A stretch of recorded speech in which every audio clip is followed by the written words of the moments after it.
Great. Good start. Ugh. Oh, like, come on now.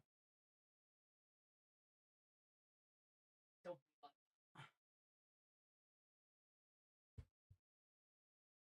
Oh.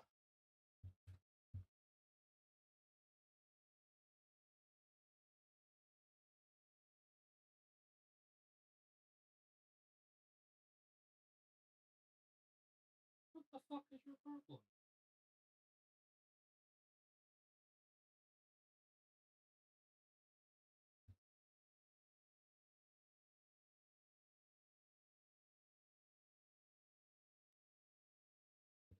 My lights just died. Like, for fucking hell, they're bright. Jesus Christ. This thing weren't that bright. Whoa. Change the tone as well. Fucking hell. Right. Hello. How are we? I hope we're all doing well. I hope the title's okay as well. Oh boy. Right. Before I do anything, I'm just gonna check. Make sure everything's working fine. If I have a look on my end.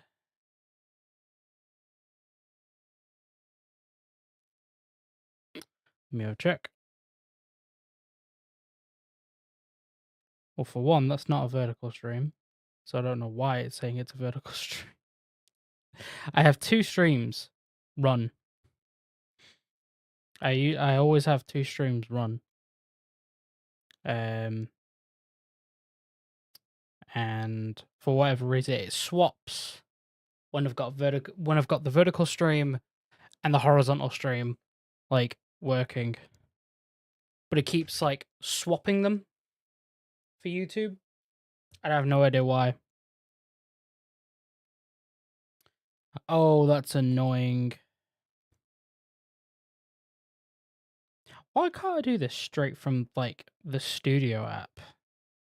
Like I'm currently live, and my thing is always like, oh, I'll go into like the studio app to do it. Now I have to. How do you even edit? How can this be so fucking misconstrued? Like I know I'm live.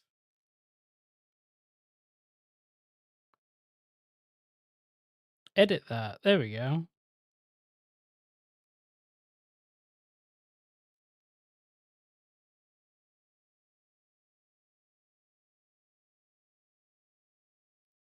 Right.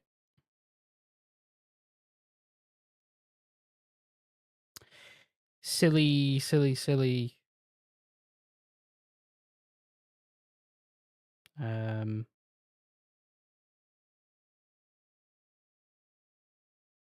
Very silly.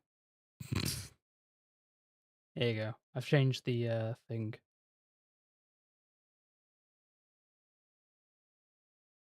Hello, dude. I was right about skate. Oh. What's wrong with skate, bro? Also, I haven't got TTS on. Hold on. Yeah. Oh, hold on.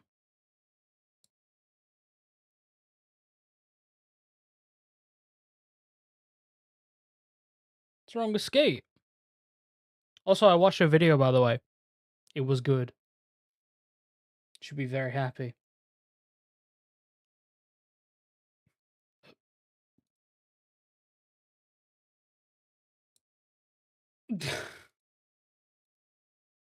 There we go. I can go back to this now. Oh. There we go. So what I want to do today is I want to go through a game called Inscryption, and it's purely based upon the fact of I listen to a lot of Dan Bull. Dan Bull's really cool. He's made like a lot of songs about video games, like a lot of really good songs, not just about like video games. Fair enough. That's fair enough. I won't argue with you on that one. It really didn't have like a fair. It didn't have like a fair go though. To be fair, you know, and I think the same thing is probably going to happen to Fable. So no, so I listened to this song, which is created by Dan Ball, and when was this released? It was like 3 years ago. You should listen to the song if you've not, you know, like stick it on your Spotify and whatever. We'll give it a listen if it plays. That might be a thing I might need to do. No, it's there. So what's going on? Hey. Every time, man. Every time I catch it doing this. Right. Let's try again. This might be a bit loud, actually. I'll turn this down for you. But, yeah. Try again. Wake up. There we go. Wake up. Wake up. It's editing and everything that's in. Wake up. It's very good. Come and sit at the table, if you're able. It tips a little, it isn't the only thing a bit unstable. I'm glad you called round, it's good to have a full house. We'll keep each other warm until the cards are rolled out. I hope you plan to play fair, I'd hate to fall out. The last caller who lost couldn't even crawl out. I'm sensing your doubt, no I don't like being called a liar. Some folk are all mouths, you know that's why I brought the pliers. This face that you No, pulled, I don't like being called a liar. this face is so sweet. I don't know what it is, but like he is, I don't know what, like he looks perfect for like playing the character of like who you're across the table against. The last caller who lost couldn't even crawl out. I'm I love the sensing editing your and the doubt, no I don't keyframing like around being the called a eyes and liar. everything. Some folk are all mouths, you know that's why I brought the pliers. Ponder how the fool felt who pulled a wolf pelt while I pulled the wool over his eye. The rules are scrawled out, pulled the gold out his jaw. Sure, we did it all himself, call it ornamental illness. Now his skull adorns the show. Sacrifices must be made to satisfy this lust for pain. This So pack your knife now, just in case you have to scratch your eye out with a rusty blade. It's a waste of money and it's free to play. This is a game that has been in the works 4.5 years and it has no offline mode. Face blue covering eyes. It's a waste of money. It's a free-to-play game. Yeah, I knew about all that anyway, like going into it. It's a live service game, and like that goes into, it's like a big discussion that's kind of happening at the moment with the whole like stop killing games movement. That's been like talked to death about. My aunt's wife, she's currently getting into it and getting into the games industry now. Like she's not like a game developer or whatever, but like she knows like her stuff. She knows about coding. She knows about like so many different like platforms. Like it's weird now that like she is learning about Unreal Engine, Blender, Unity. I mentioned to her, I was like, oh yeah, there's also like Godot, which is like a better version, I would say, of like Unity, or like an alternative version of it, because it's more like open source. But yeah, like a lot of live service games like that are being developed now are like being kind of pulled up. So like I wonder how Skate's gonna fare in the new age of what seems to be like a lot of stuff's probably gonna be changing soon. So anyway. Out with a rusty blade. Sunday playing blood sports, don't complain about spurs. Blood curdling, blood rain will take the blood thirst. Feel the blood rush. The confidence to have this What Once you've in front of finished the your camera, turn, then you can toll the is bell. good. Once you've told the bell, then you can tell me all about yourself. Why are you this deep in the forest? Are you seeking knowledge? You better be level with me, because I can see who's been dishonest. I hope you haven't roamed far enough to travel home, because when you ramble roads alone, you're prone to ravel bones. Thankfully, I packed a map to overshadow your travels, though it's tough to chaperone you accurately past the candle smoke. There's ample chance you'll crack a bone rather than crack the code, but things can change shape any moment. Ask a stone. Every day we put on a mask and hope we don't get outed. Does that expose the fact we're nasty though? Dunno, I doubt it. We live in ferocious lands, no one wants to show their hands, for fear of knowing that we've only laid out hopeless plans. Life's a thankless slow advance, and no advantage shall suffice to satisfy chances. Appetite requires sacrifice. Sacrifices must be made to satisfy this lust for pain. So pack your knife now, just in case you have to scratch your eye out with a rusty blade. Don't let the blood. The effort that you have to go to do this for a music video, by the way, to create all these props and everything, I'm sure like he's got people he knows and all that. But like to do all of this and then also just like sit there shirtless, right? And like be as expressionate as possible after you've like made this song. The keyframing of the eyes and stuff like that, like the way it changes, because it makes like the outer bits of his eyes like appear more white. Because that's like a big emphasis on the game, is like you always seeing these looming eyes, right? I love the detail that they've done with this. The blood is draining from your face, but your eyes are bloodshot. Pay the blood cost to save the blood loss. Drop by drop the blood gloss till it lasts your blood. It's like a frightening dream, lies splitting right at the seams. You mightn't find everything in here quite as it seems, my dear. Siphoning life fluid right from the stream. Your tears slide on your cheeks, you fear final defeat is near. It might be primal, but the mind of a beast is clear, and you'll find that there isn't space for playing hide and seek in here. This isn't the kind of Christian tale in which survivorship prevails. Those lies of fiction pale into cries of wretched wails. It paints a pitiful picture of the kind of ship we sail. If our chart is capsized the exact time we hit the whale, your life is rigged to fail. I might just tip the scales, but first there's a little sacrifice that it entails. If you've ever slipped and ripped a nail, it's practice for taking pliers to your tooth and twisting till the crack rips through you from the root to the roof of your mouth. A brutal sound. It's just improving your tactics. Remove it now. Sacrifice. So what he's talking about with like using pliers to pull your teeth out, if you notice around here, there are scales in which, when weighted towards either end, so if it's weighted towards towards you, you'll see this ticker here. If it's weighted towards you, then you're losing the game, and there's only like so many ticks until you just fail. This is your life system here, and like you've got 2 lives. Once you've lost them, that's it. Big thing about this as well, compared to like Buckshot Roulette, because I thought about Buckshot Roulette when looking into this game. The opposing character of Buckshot Roulette plays a lot more fair than your opposing opponent here.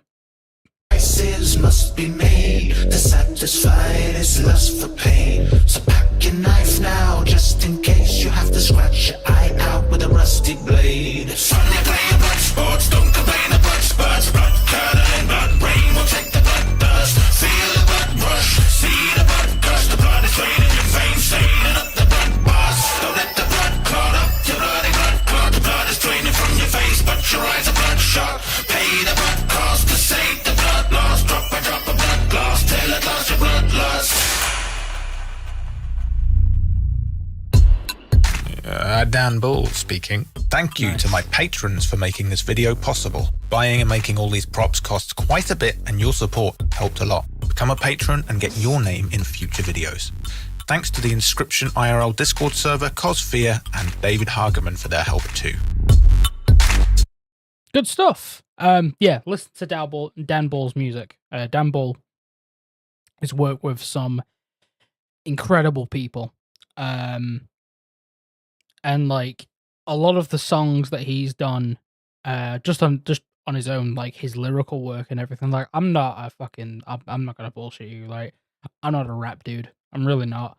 But like my genre of music has like flourished so much where like depending on mood and depending on like, you know, timing or whatever, I'm in the mood for something that's like, you know, out of my norm, I guess. But yeah, like there's so many, like 342, and that's just about the games that he's done. Okay. Cool. We'll come out of that and we'll jump into Inscryption. In which we will play. So I have flattened the save that I was on. I didn't get far with this. When I first played this, I was quite confused. I got quite lost when playing the game, admittedly. Since then, since in the time of, like, coming back to this, I've finally beat Breath of the Wild, and I just finished playing through Undertale with the No Mercy / genocide run. You know. So I was like, oh, you know, I'll just jump into this. Heading over to the gym. Heading over to the gym. You have a good day. Have a good one, bro. Enjoy. Turn this up a bit more. For me. Big gym boy. Right. You'll notice you can't play a new game. This is by design. I'm just going to check the settings real quick. I think this should all be okay.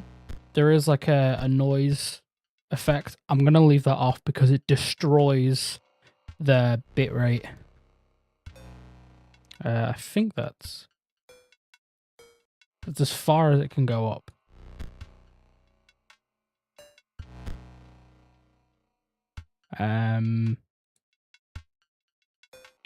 Look at all the languages. Very nice. Cool. Continue. This is by design. When you buy the game, this is just how it is. Ooh.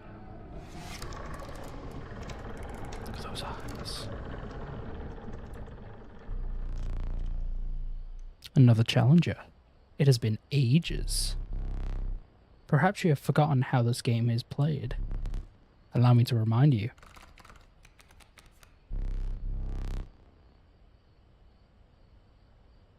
Play the squirrel card. Okay. Now play your stout. There we go. Wolf requires 2 sacrifices. You don't have enough. Ring the bell to end your turn and commence combat. The stout stands unopposed. The number at the bottom left is the power 1. This is your attack.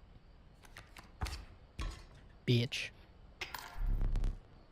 So yeah, it's a golden tooth there. The stout dealt me 1 damage. I added it to the scale.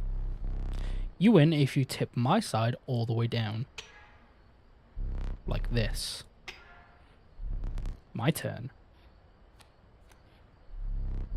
Your stout stands in the way of my coyote. My coyote dealt 2 damage to your stout. That means your stout's health is 2 less. If a creature's health reaches 0, it dies. It's your turn again. You may draw your deck, or you may draw a squirrel. And draw a squirrel. How dull. No.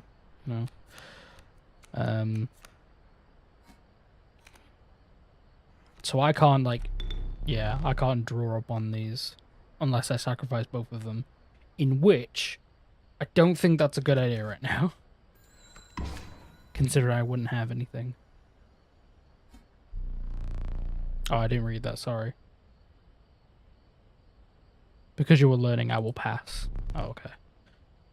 Again, the choice, random card from your deck, or a certain of a squirrel.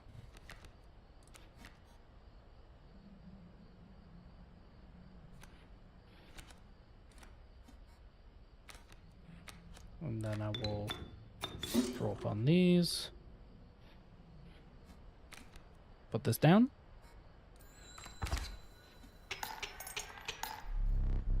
Four damage down. 4 weights on the scale. You won this match. They won't all be so easy. Do you get the idea of the game? Hopefully. Let me recall your story. Oh, yes. Oh, boy. I love how when he draws the map out, by the way, it's like this big scroll, and then as he rolls it out, all the 3D models come out. I didn't read that, sorry. You're deep in the forest. Single path reveals itself. So what this reminds me of is Hands of Fate. If you've ever like seen or heard of Hands of Fate. If you haven't, I suggest looking it up. There's 2 games. They're really good. And the guy who's opposing you also deals out decks, and you can like collect cards and stuff like that. But like the opposing character across the desk from you, he's like voice acted, and there's obviously a different story and all that. It's a similar idea to what this is. Add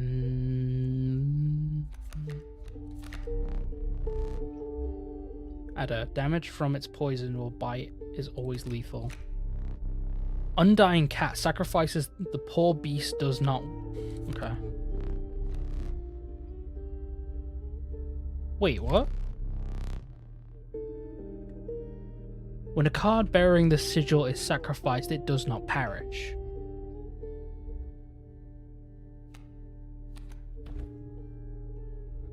Ooh. Touch of Death. When the card is bearing the sigil, it damages another character or another creature. That creature perishes. I'm gonna go with this one because, like, a character that doesn't perish when you sacrifice it, that means you have like unlimited sacrifices. You know, to me, that sounds in line with what I want. I'm just gonna do something real quick. I didn't realize Spotify was still up, so I apologize for that.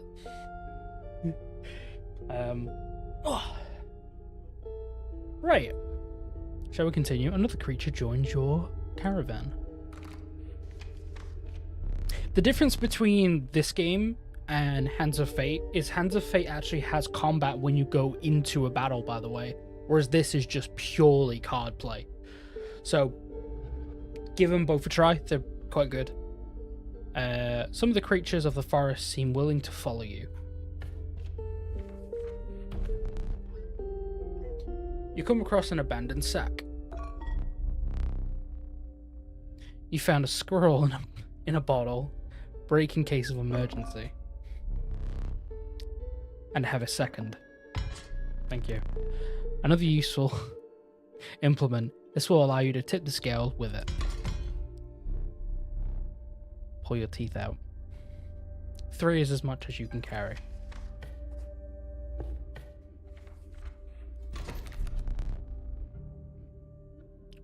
You were ambushed while crossing some rough terrain. You didn't sacrifice? How kind. Maybe you'll help me? Play along for now. You may now see my moves ahead of the time. Okay, so this is what he's talking about. So this is a cub. Fledgling. A card bearing this sigil will grow into a more powerful form after 1 turn on the board. So he turned into like a normal wolf then? Okay. Fair enough. I rang the bell by accident. I didn't mean to do that. It ages swiftly. What have I got on me? Hold on. Cat that has unlimited sacrifices. I think I can only sacrifice it 1 turn at a time though. So Don't get ahead of yourself. What? Oh. Excuse me.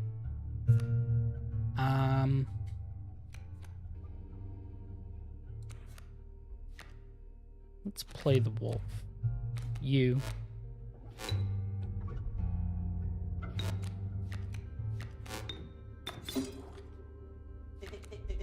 Here we go. No, no, no.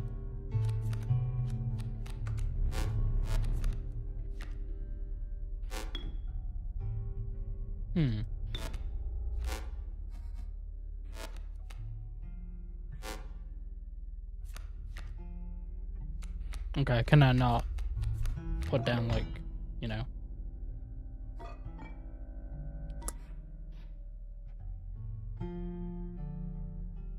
He has to break through this first.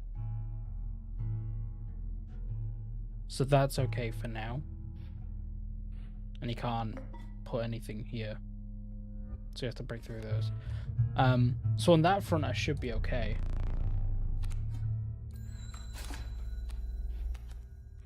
Oh, I'm breaking through those as well. Airborne bats fly over creatures to attack them directly. Oh, okay. That sucks.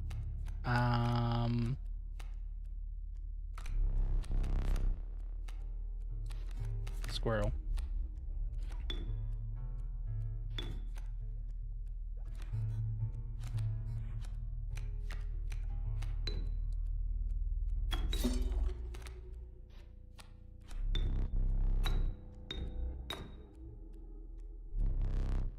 No? Okay.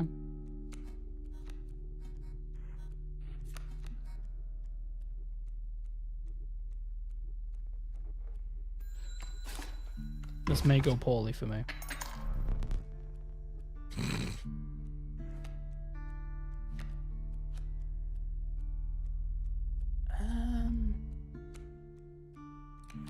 Squirrel.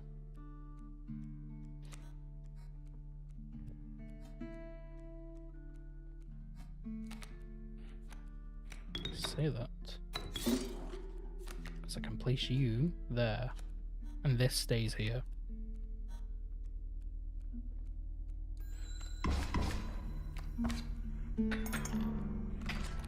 God damn it. Using this as a learning opportunity may be the only way to mitigate my disappointment. Get up. Get up from the table. Fetch me the candlestick. Okay. Fair enough. Yeah. I can't turn that. Hey.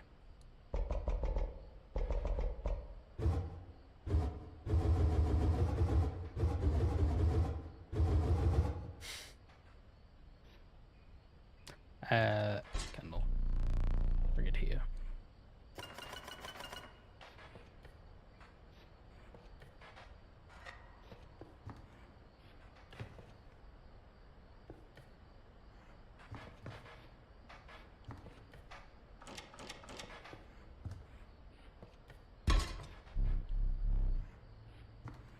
Sit back down. There's so much stuff to like interact with. Let me explain something to you.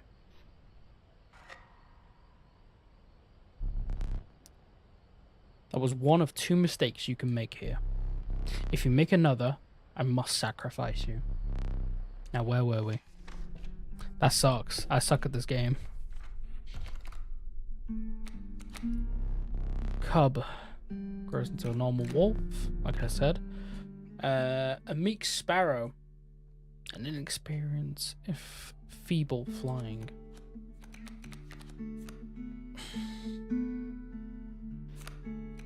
Take that one.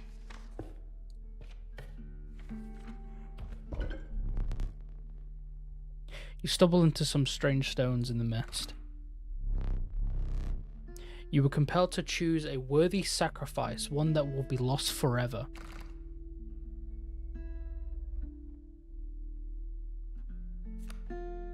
Okay, so I'm guessing it's to do with this. So infinite sacrifices. The wolf cub. Pick me. There you go. You look upon, yep. And that will give it, that will patch it. A ghastly spectacle, but the soul of the cat now loses its doubt. So I can sacrifice it as many times as I want now. It shouldn't die.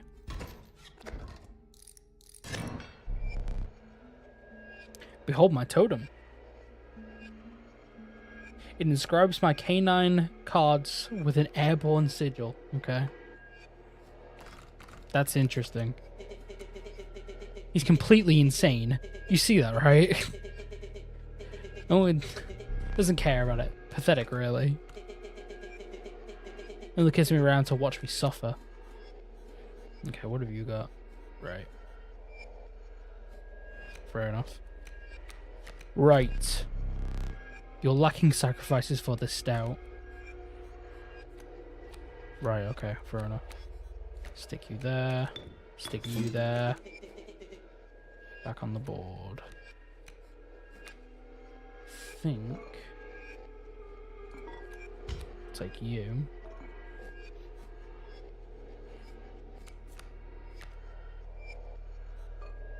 And I will take you.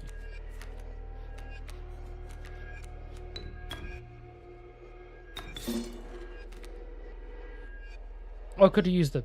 What am I doing?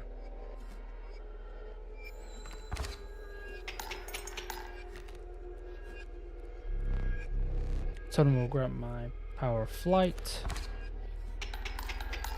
Fucking bitch.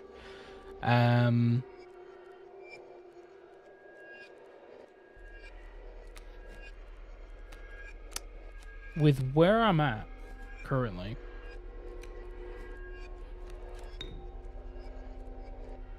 I can get rid of you.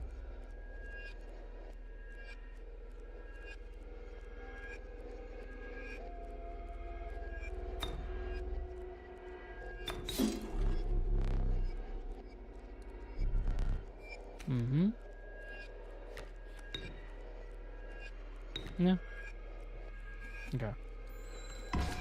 Let's go with that. Okay, so I need to put my wolf here. If I grab you, stick you there, sacrifice you and you, put you there. Even though he's airborne, that should be okay.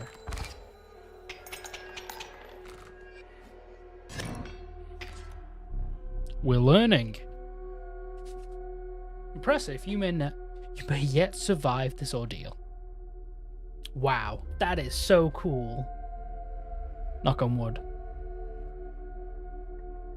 It's actual wood.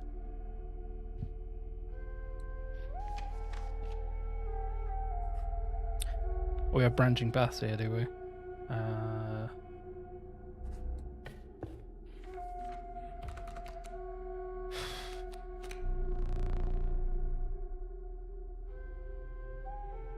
The flightly elk, it moves after attacking. Oh, that's interesting.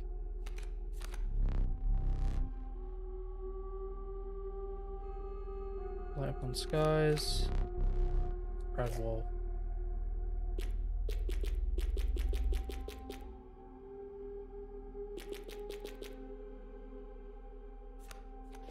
I want to go with the elk.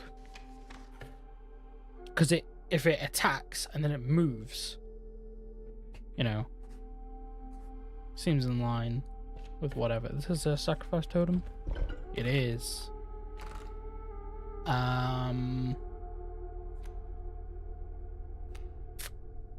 This.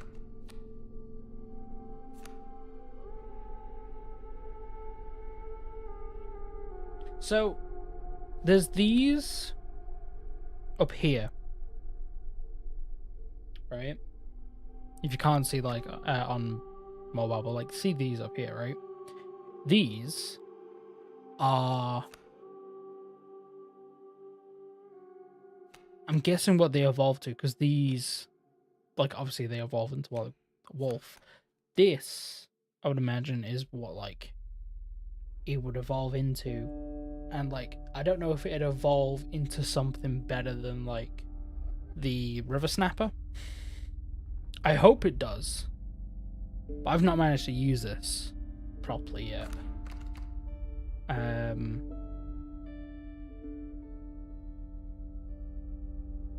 Yes. Fucking eyes like glow up. It is ascended. Right.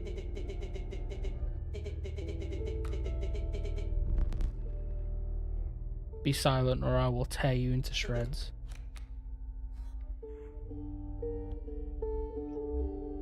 Okay, so I can't put anything here, actually.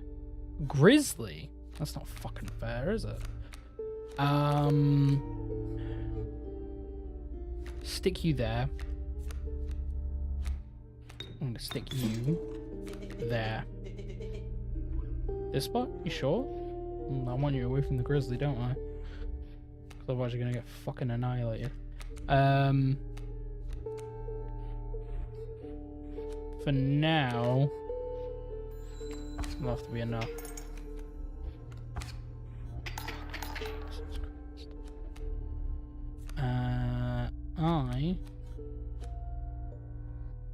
Squirrel, and that will be in which I'll sacrifice you and you. You will go there.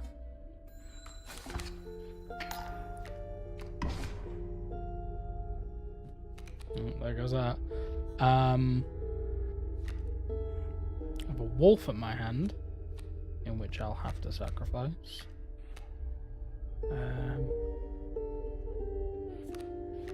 Hopefully with each attack he'll be able to like tip it in one direction.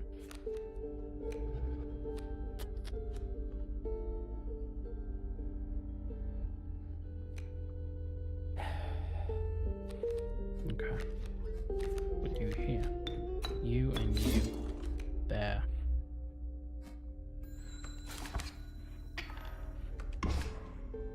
I need one more to be able to beat him. It's the fucking snap. Damn. You do 4 damage.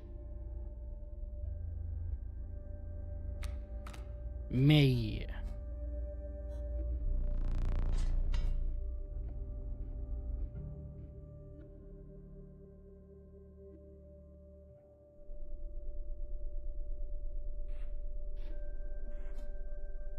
He hits for 4.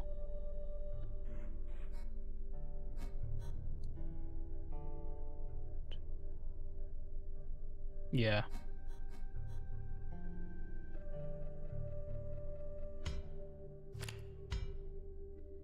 To the user, you will place a weight at the scales. Pain is temporary. Oh, that's horrible. A well-known point of damage. I didn't think you'd really do it.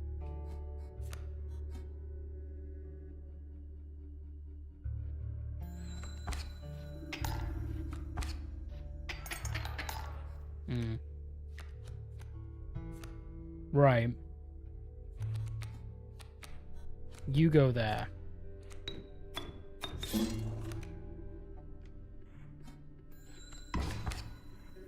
That sucks. Oh, hold on, you can see the blood there as well. Wow. Look at that. That's awesome. Right. Wolf, really? Okay.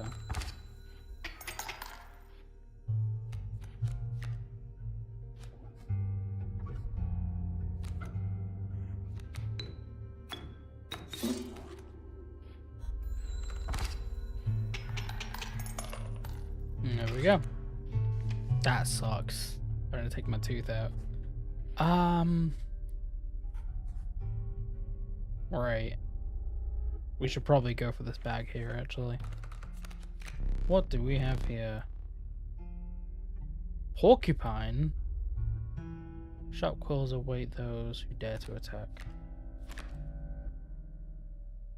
The card bearing the sigil is stuck. The striker is then dealt a single damage point.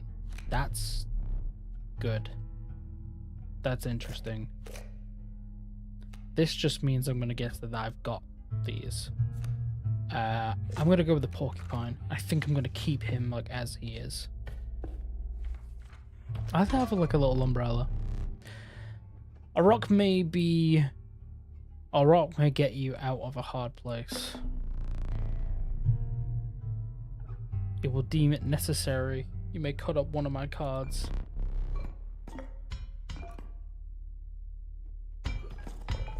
I want that. A gust from this may lift your creatures in the air, if only for a turn.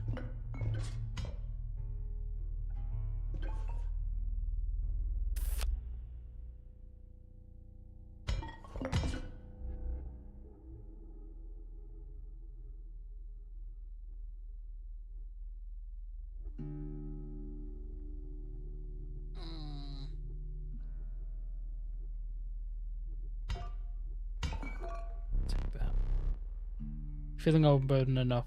Well, you carry on. Okay. I don't know how far this goes on. It's completely different. The trees seem to close in around you as a chill mist descended. In the distance you can hear a chiming of metal on stone. A hobbled figure stood in your path. Oh great, okay. Towards the prospector.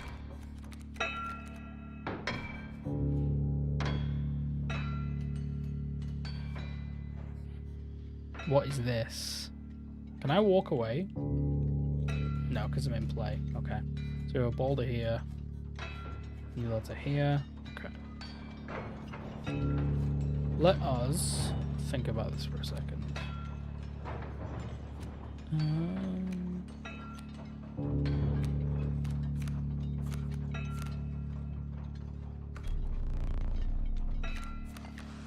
I'll scroll off first, sure.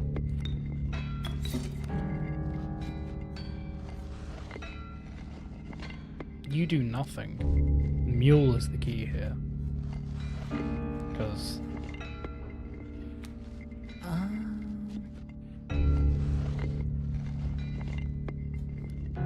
So once he goes,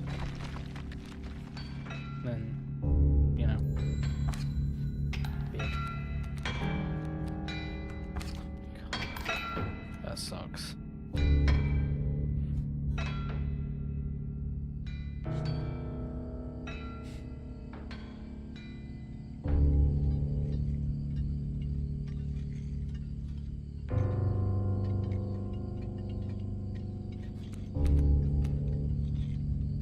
I need to put you down. So.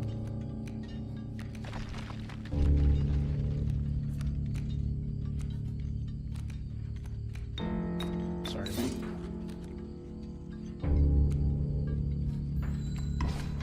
I thought you bitch. You're a prick. What?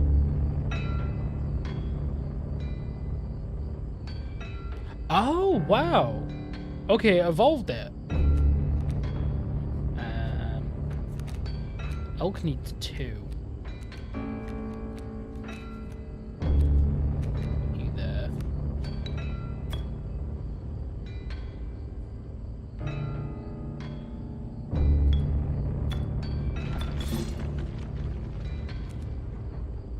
Just because of this. Right?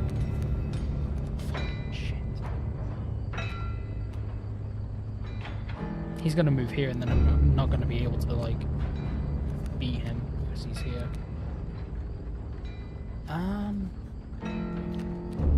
Fuck.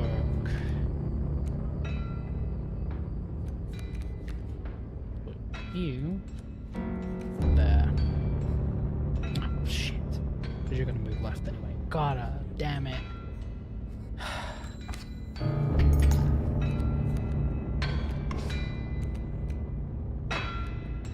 Okay.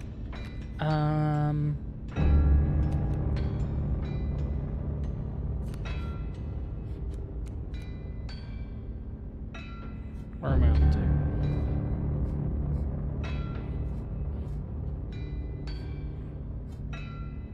Okay, we should be fine for now. Stick this here. Should have put a boulder here.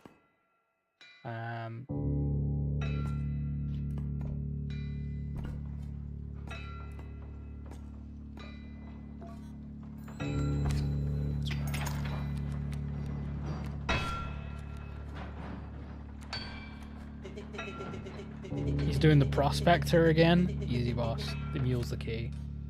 That's exactly what I just said, actually.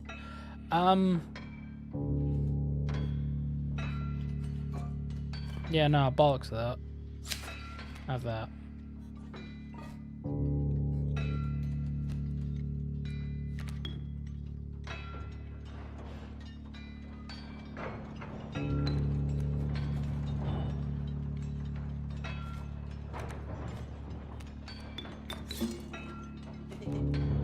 Okay.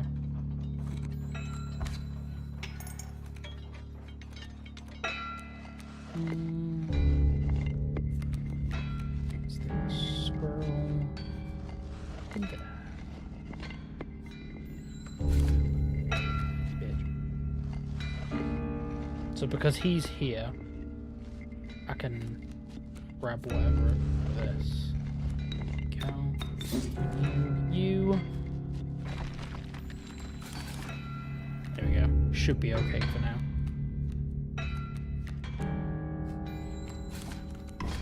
Bitch.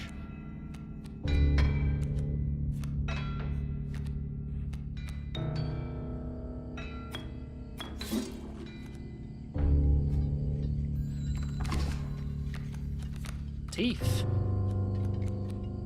Oh wow, look at this. Dag nabbit, my mule. Give me that. I hope you didn't think it would be that easy. Okay. Thought gold is in them cards. You bitch. What? Gold, I struck gold. Okay, what the fuck am I gonna do here?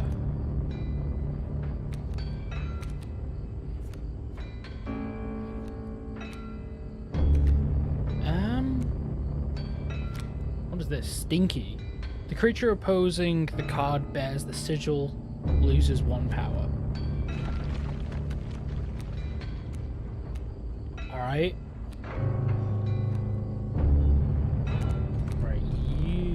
You're out of space, there's no room for that card. Yeah, like, what am I gonna do? Like, I can't play. Like, it's all well and good, like, me doing this. I can't play, bro.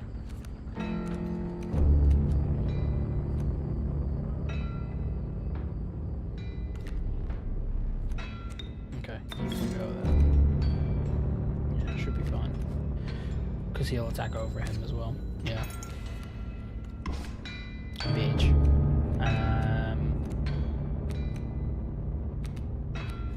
Go there. I've only got 1 space. So for right now, you will have to go there, my friend. You smell.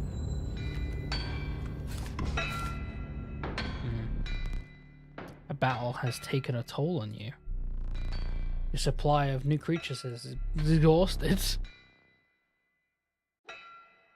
Starvation began to set in. Okay. Oh, wow. What's that? Repulsive. If a creature would attack a card bearing the sigil, it does not. What? Oh. Okay, so me attacking this doesn't do anything. Fucking hell.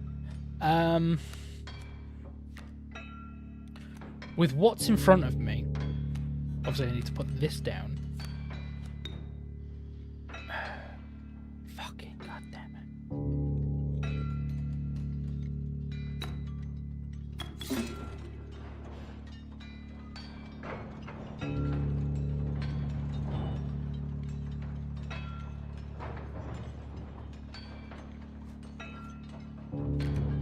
attack 2. So, put you there. I might have to pull out that in a minute. Wow. Okay.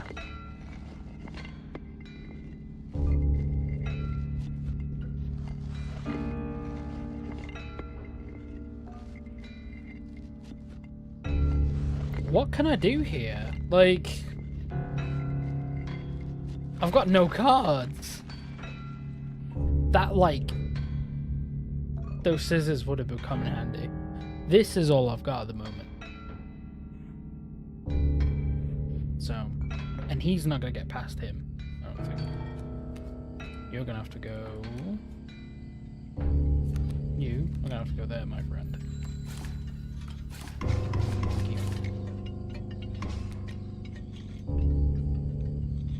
Fucking what? Right, what can I do, yeah? Yeah, that's fair. I've got nothing on me. How the fuck is that fair? I've succumbed to starvation, yeah? If I've got no cards, yeah? That's bollocks.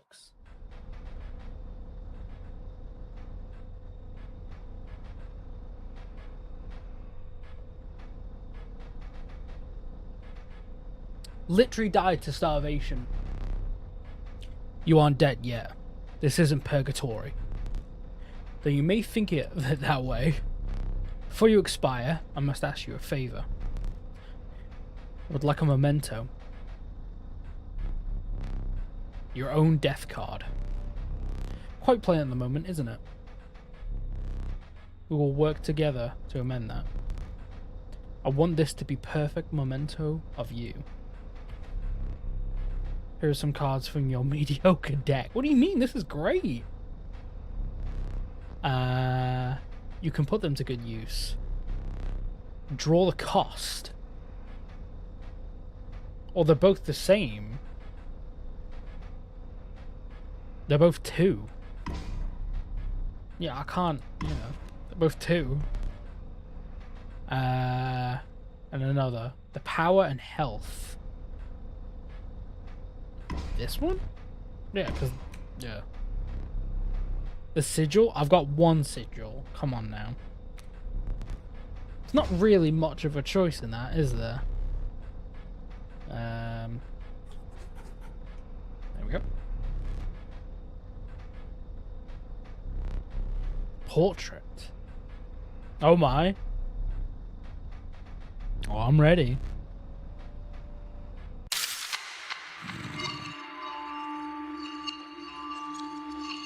Holy shit.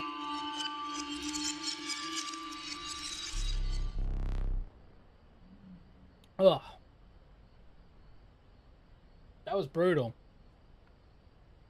Here we are again. Another challenger. Perhaps it is this time. Perhaps you understand. Perhaps you can understand bones. Fair enough. Resourceful possum costs 2 bones. Oh. You gain bones when one of your creatures perishes for any reason.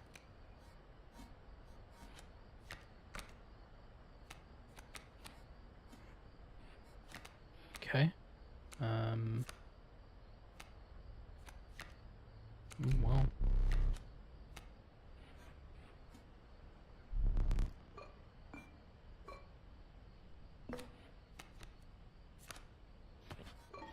Give me that. Yeah. Ah! From the death of your creature, you gain a bone. You will not lose this until it is spent, or the battle ends. Fair enough.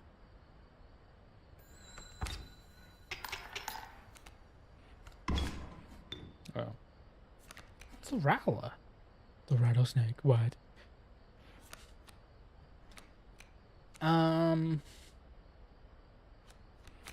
I've got nothing. And I need... Damn, bro, you fucking hurt as well. Bullfrog.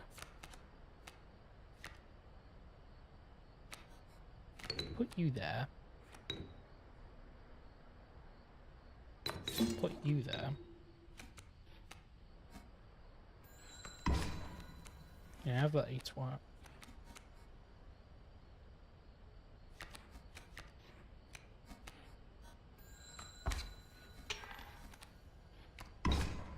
Fuck you, man.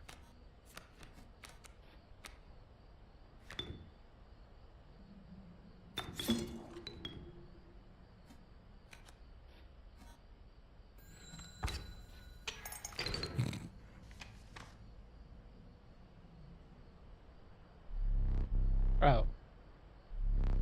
I forgot your figurine. Get up and fetch it for me. What do you mean? It's behind the safe. What? What's in here?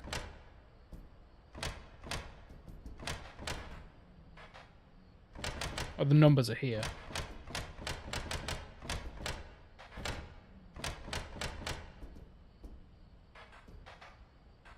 Three sixes? 619?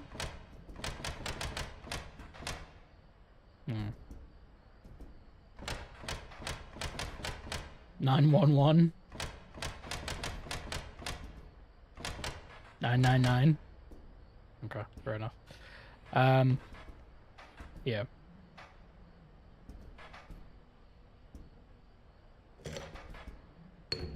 I don't want that one. I want a different one. Oh, whoa! Mantis. Seen that one, yeah? Oh, this is the rule book. Hello. Let us continue. Okay. Okay. Coyote. 6 bones, fucking hell. 4 bones. Unkillable cockroach. It returns to your hand after dying. Oh, whoa. No way. Okay. I would say that's really good for the stout then. Yeah, I'll take that. You know, you're free to get up again. To continue your blood following. I am no tyrant. You may stand whenever the map is unrolled.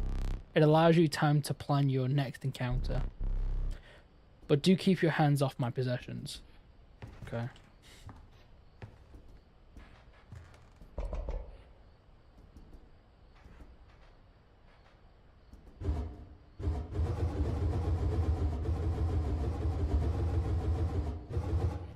Okay.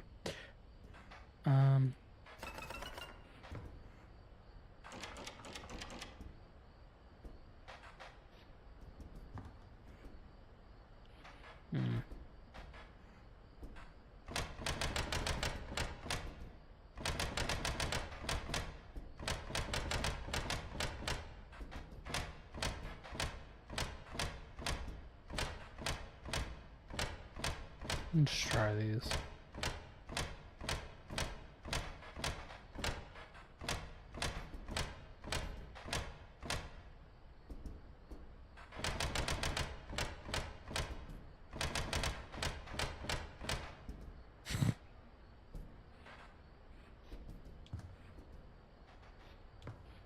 Okay.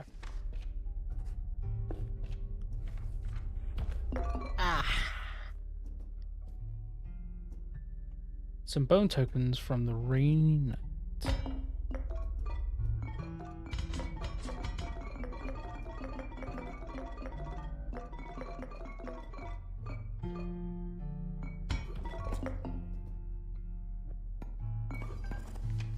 Cool. Let us continue. I'm really enjoying the game now. Are you smart or something? Usually doesn't even bother teaching about bones. Alright, here's a tip. I'll show you a past victim. Writing a passcode in the rulebook. 273. So that's for the safe then. 273. Okay, that's fun. What we got?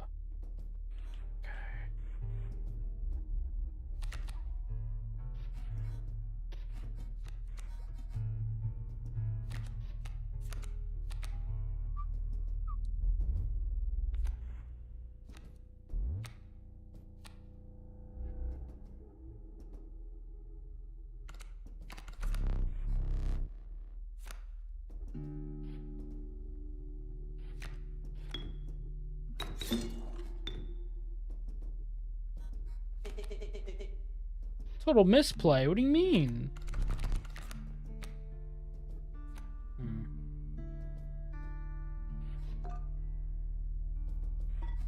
You should be alright. Just gotta wait for my next.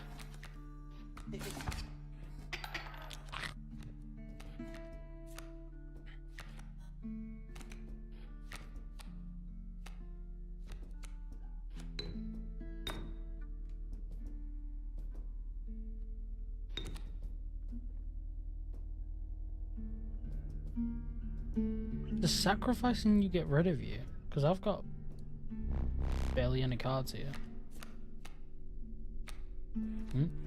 Too far deep in now. Sorry, buddy. Wow, seriously? Sorry, buddy. Oh, don't worry, I'll get mine.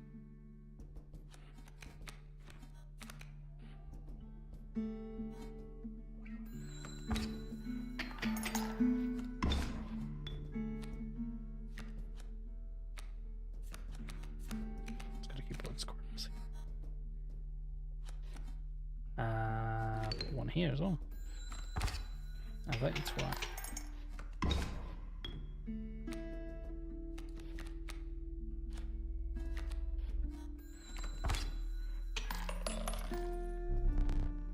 How brutal of you. You dealt me more damage than you need to win. However, in my game, such features are rewarded. To be precise, a tooth to keep for each extra damage dealt. The trapper may be interested in your spoils. Right. What was that code in the book? 273. 2 7 3. Hello? 2 7.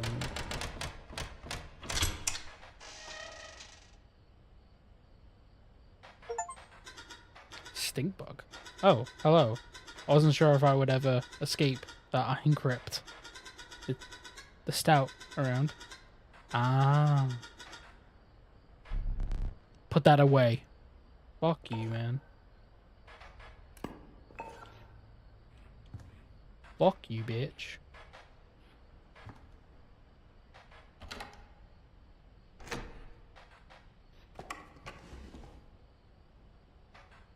Oh, wow.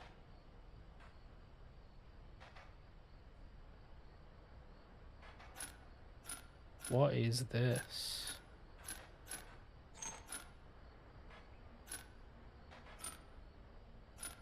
Okay. What? Wanna fucking fight about it?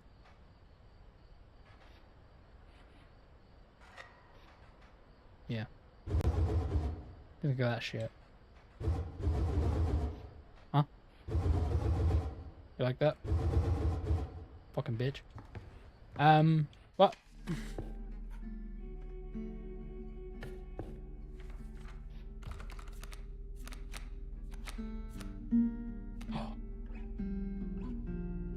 Me. This card sucks. I'm not gonna lie. This card really sucks. Sacrifice myself. Oh. Burb. See, this takes 2. This takes 2. This takes 1. So I'm gonna be happy when I come across this. What is this?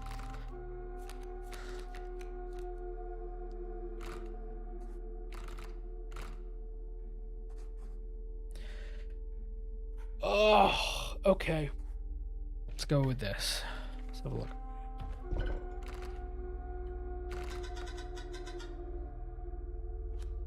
The choice is yours.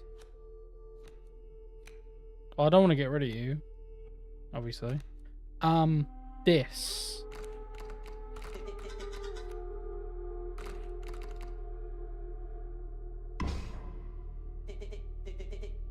Yeah? Alright.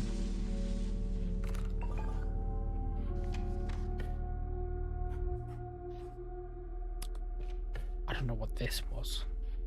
That one on the left was like, oh. You again. Indeed. Our friend freed me. Well, I basically told them how to do it. You got a plan? We have another friend here. We've got to be... I wouldn't call him a friend, but I suppose we are in deep this time. Alright, we have big friends.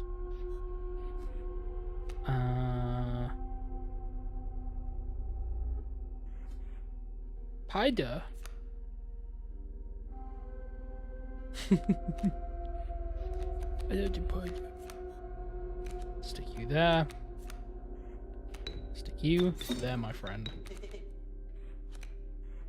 You require bones. So.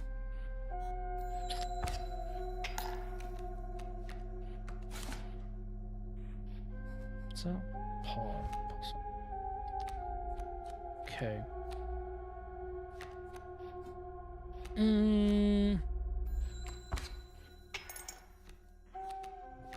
Fuck.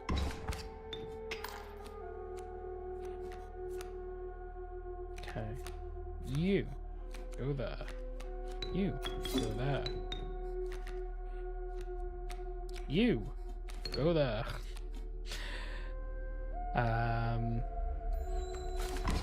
Let's give this a go. This is gonna turn. I have one card. I know, mate. Sorry. I need something here.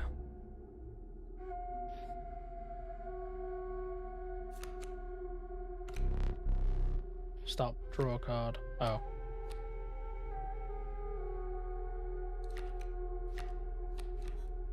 You smell. Back in the game. Seems to be tipping us in that direction. One of these. Stick you here. You. Sacrifice. Put you there.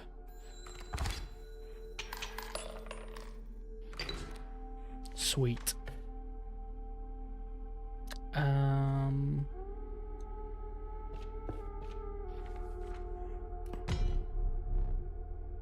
You were stopped along the way by a trapper looking to liquidate his pelts. There was something uncanny about his appearance, but you were quickly distracted by his wares. Fucking masks. Care to look at me pelts? Fucking hell. 1, 2, 3, 4, 5, 6. Fuck. Could have done with that. Can I rip my tooth out?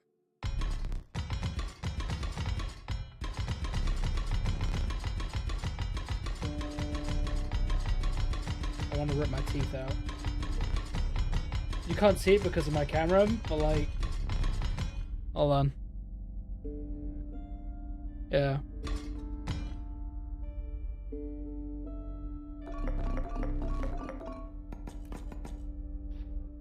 Okay.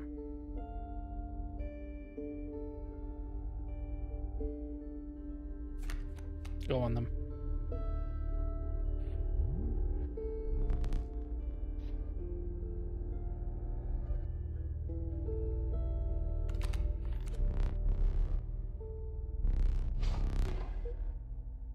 The man assured you of the value of the pelts. They appear to be useless in a fight, but he mentioned that the trader further down the path would reward you for them. Okay. So this is what this would be, I'd imagine.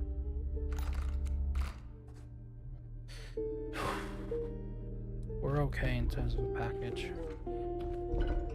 I don't know what the campfire is. I haven't looked at that yet. Hello. I don't want to sacrifice you, mate.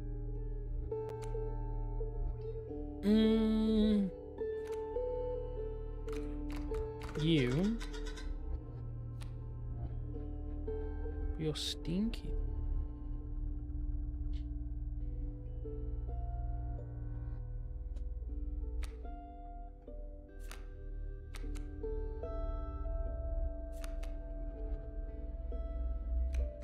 Let's go with you.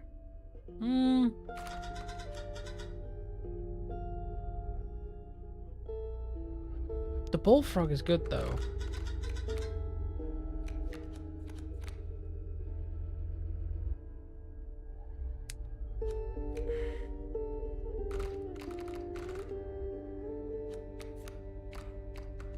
You require 2 bones for that.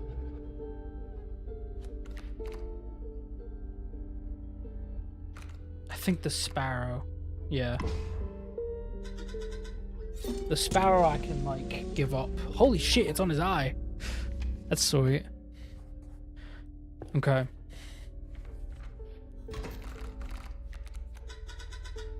So strange. Why can't I remember his name? I believe I lost some of my memory in a flash. Look, there's a 3rd talking card somewhere around here. Personally, I hate the guy. Biggest killjoy ever. But he's the only one of us that planned to get these things back to normal. Oh, fucking hell, okay.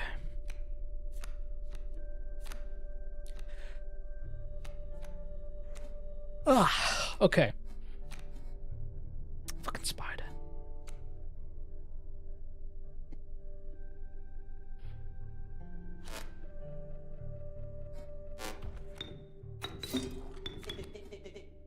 Keep me alive. I will try, my friend. I have 1 token here.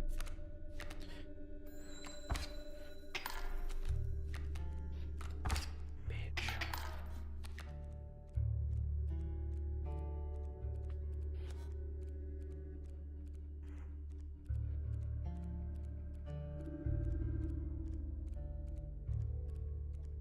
You all deal 1 damage. You can get rid of him. Need to deal with this. You both have bones. However, if I have a squirrel and I sacrifice him something else in a minute, then I can use him. God damn it. Really? That's what you're gonna give me? You're an asshole. You know that?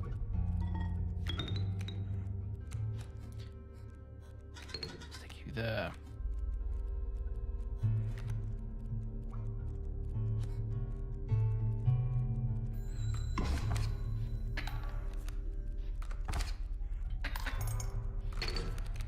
How? Right.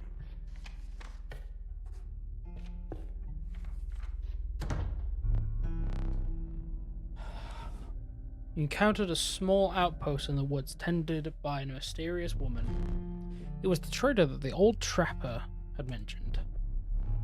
Her appearance was unsettling, but you were mollified by her offerings. That's a crazy mask.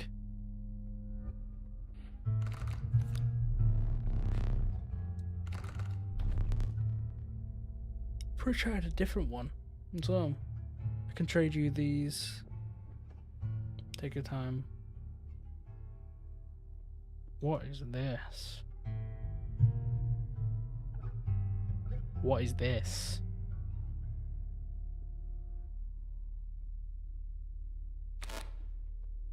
Worthy sacrifice. A card bearing the sigil is counted as 3 blood rather than 1 blood. The sacrifice. And that would be good for this one.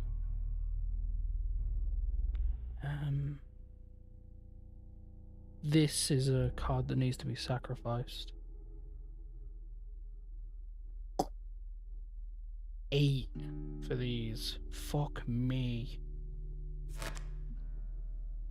Waterborne. A card bearing the sigil submerges itself during its opponent's turn while submerged opposing creatures and its owner directly.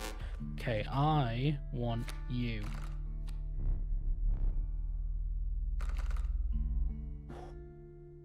Fucking hell. Okay.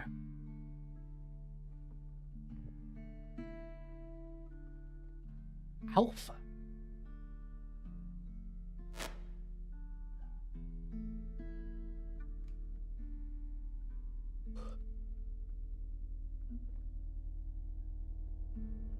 Gain 1 power. What does that mean? 4 bones for that, by the way. Cub. That will grow up. Elk. I can only imagine then what I'd get for the gold.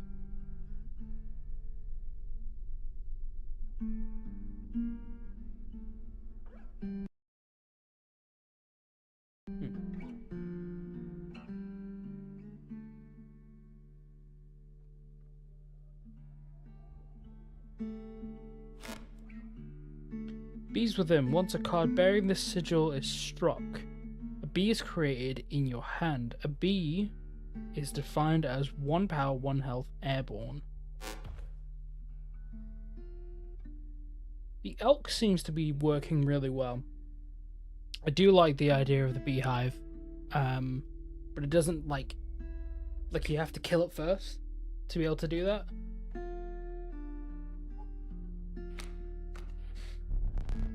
These pelts are most excellent, my thanks. Right. Let's go to a campfire.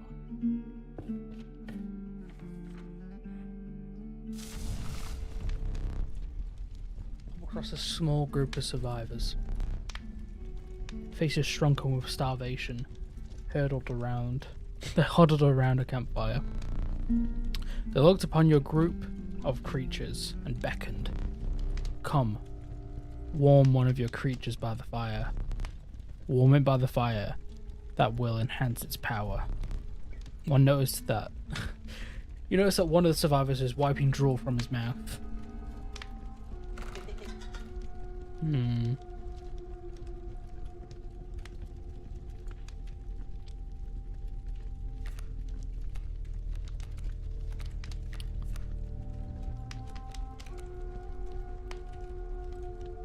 gonna give you. They won't.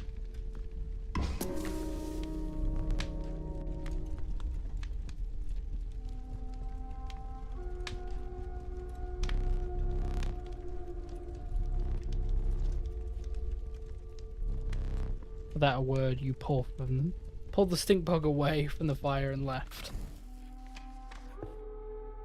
Fair enough. I wonder if I give them a wolf if they just eat him and I just lose the card.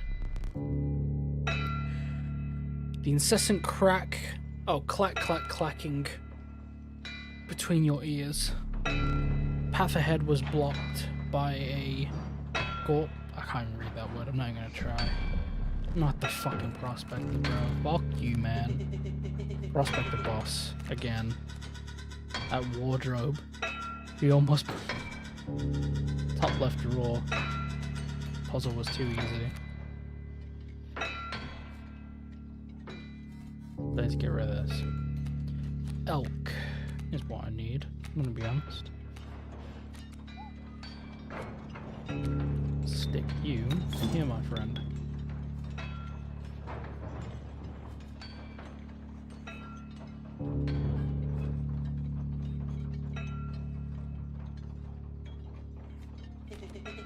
You sure? Yeah, I'm sure. Right.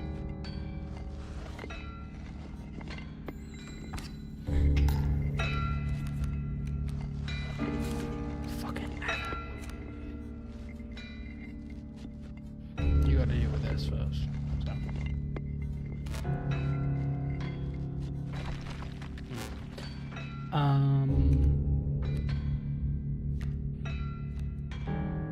Stinky. You?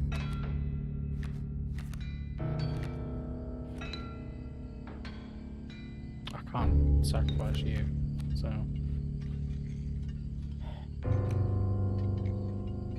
Maybe I can. When a card bearing the sigil, a copy of it is created in your hand. Does that include sacrificing? You're fine, because you're with me currently. Stick you there. Should be okay.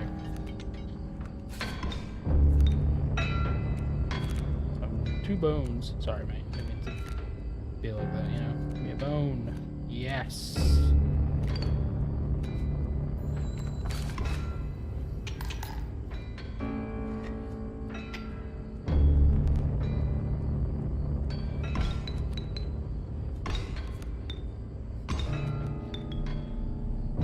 Go, there's a... This is where I fucking got stuck. 3. God damn it.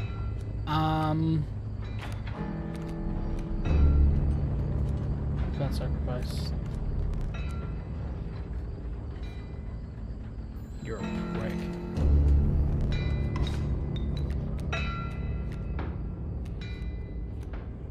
Dude. Is this what we're playing now? This is how we're playing it, is it? Yeah? We're gonna do it so I can't play. You, go there.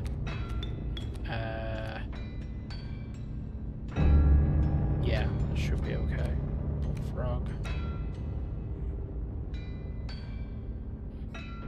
Line defense. No. Stick you here.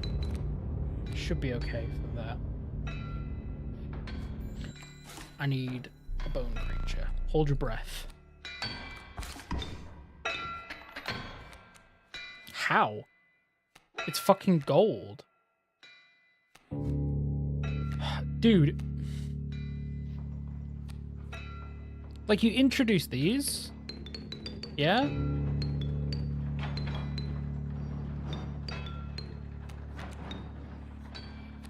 I'm fucked. Pretty much.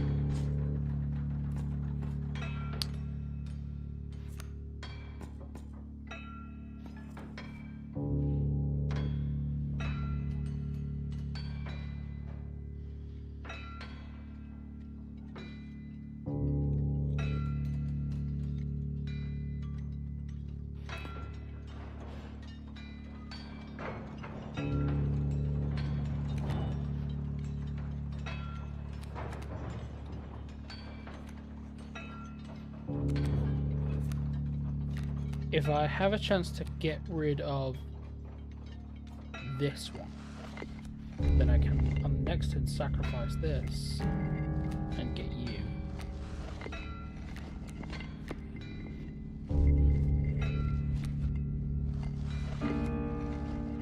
Do I want that or do I want 4? No, because you've got 4. Right. You have to go.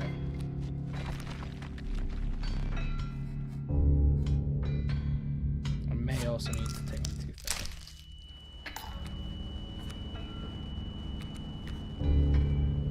out. Got all these coins. Can't do anything with them.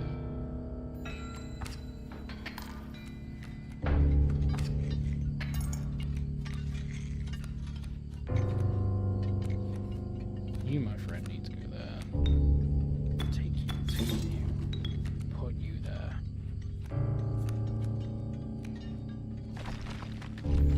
Then I have no bone cards.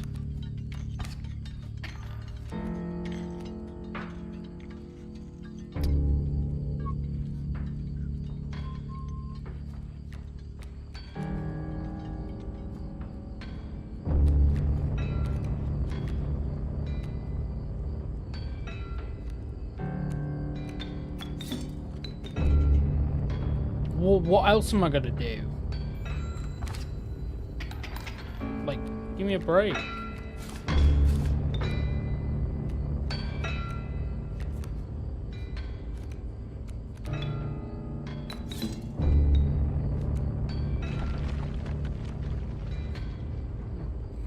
Die from starvation again.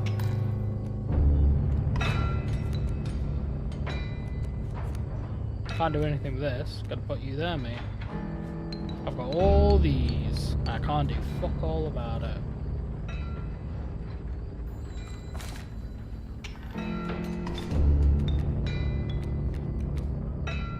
Stick you there. You should be here. Thank you very much.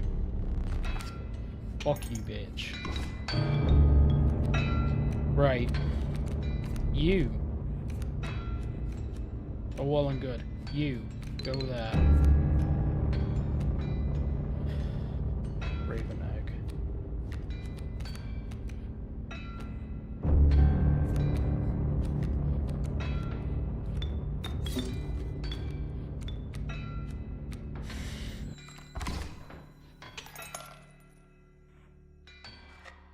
Get fucked.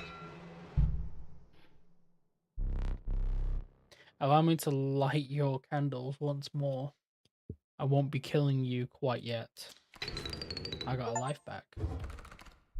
Defeat the prospector.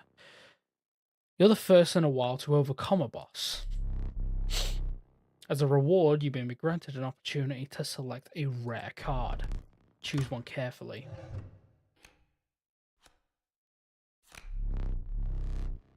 Strange lava. Quite large and impressive specimen. Pack rat. Okay. Long elk. This has 2.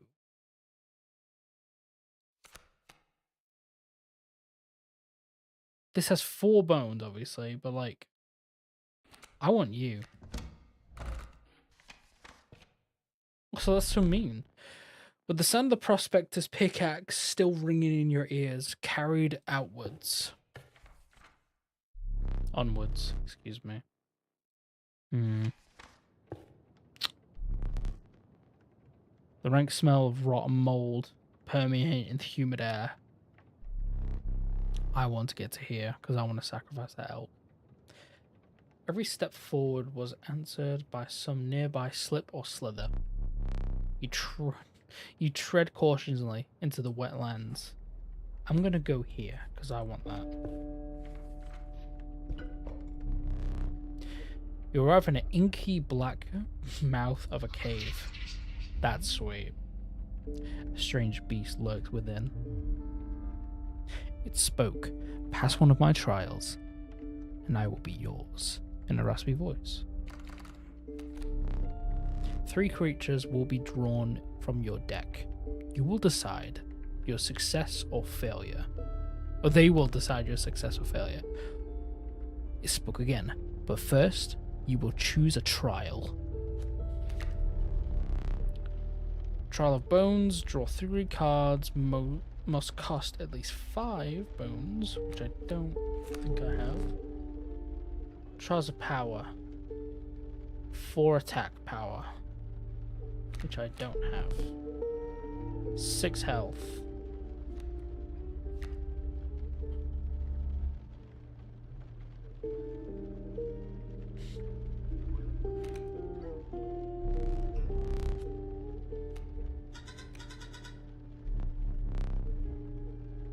Oh, I do. Okay. 4 from the elk, 2 from the stink bug, 2 from the long elk. You have passed the trial. Beast reveals itself. It was.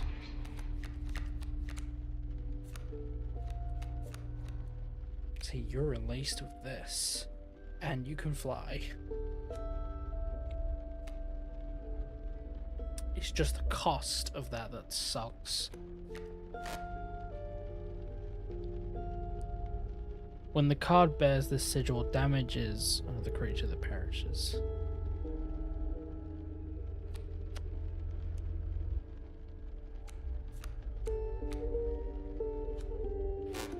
I will go with you.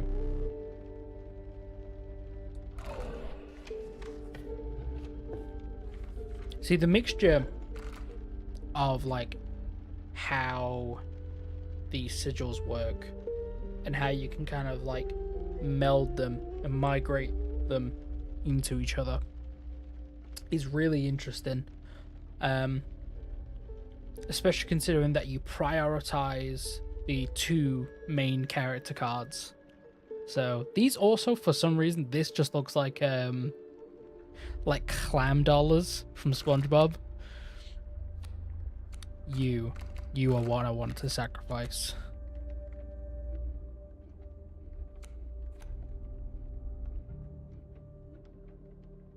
You only cost 2.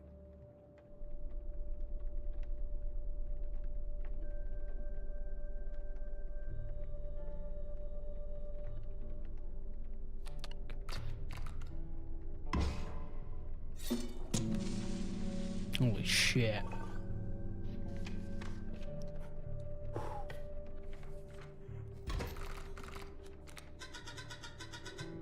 I can't stop thinking about the wardrobe. Metal sliders, they're a bit like cards, aren't they? It's me.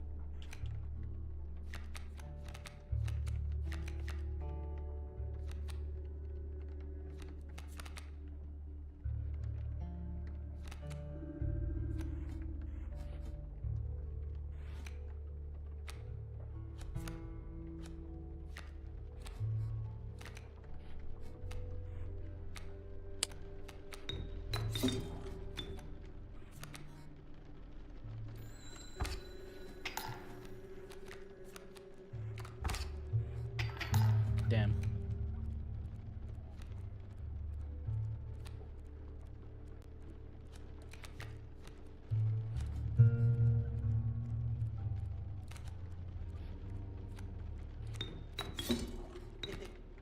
Yep. What does that mean?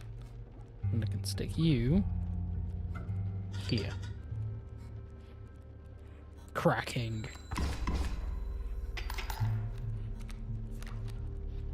Mantis. Do I have any bones? No, I don't have anything at the moment.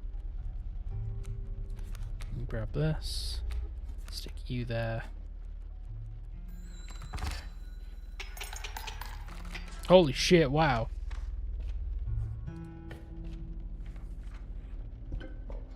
Oh boy. Health. Blood. Let's go with attack.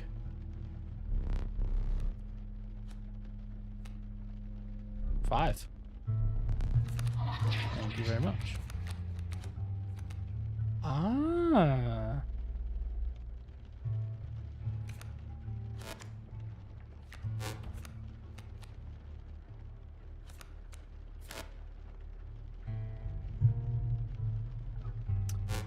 I want you again. Alright, before we play again, let's go over here. So this is power and yeah.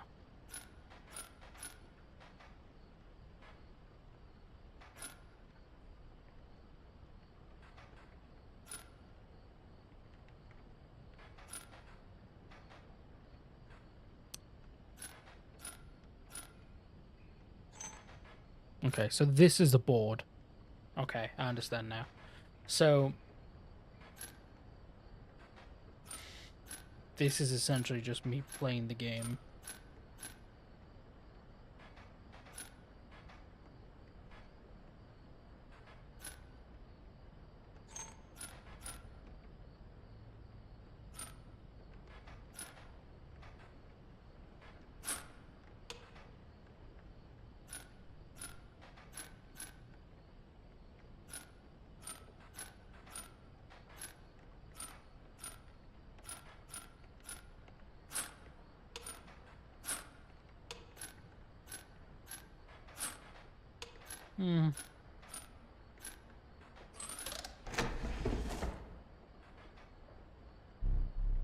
I don't really understand that. I forgot that you had to put that there. I forgot that I put that there. Very well. You may add it to your deck, and I'll deal with you one every so often. I'll do you one every so often, okay. Like this.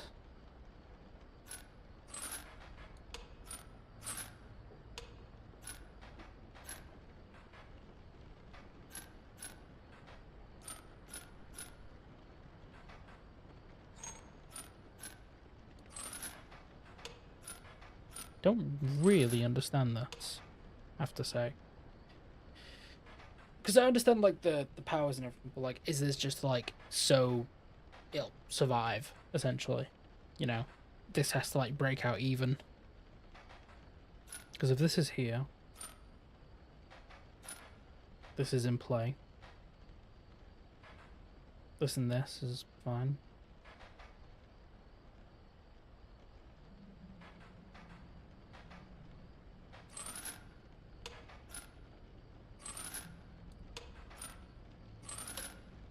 God damn it. One of... This one's okay, yeah. No? That's the one that works. Oh, that can't go up. Okay.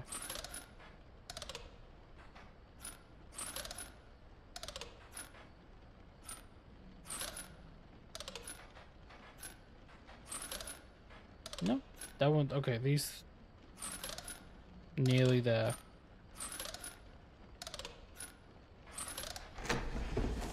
Okay. Formidable creatures, these ants, very well. I will add them to your deck and make them available for future challenges. Fucking hell. I genuinely don't know.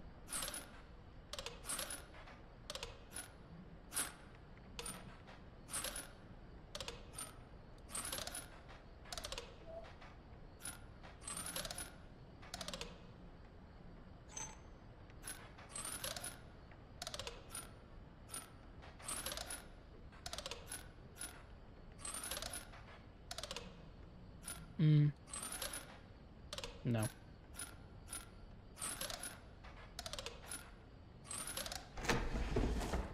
There we go. Caged wolf.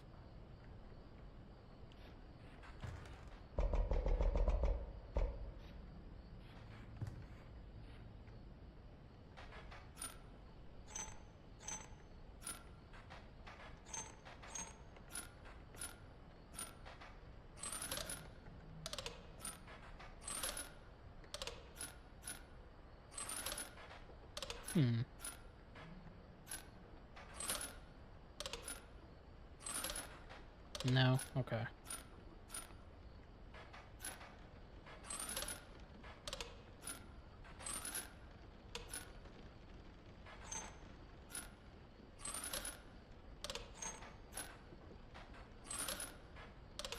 It's purely guesswork here.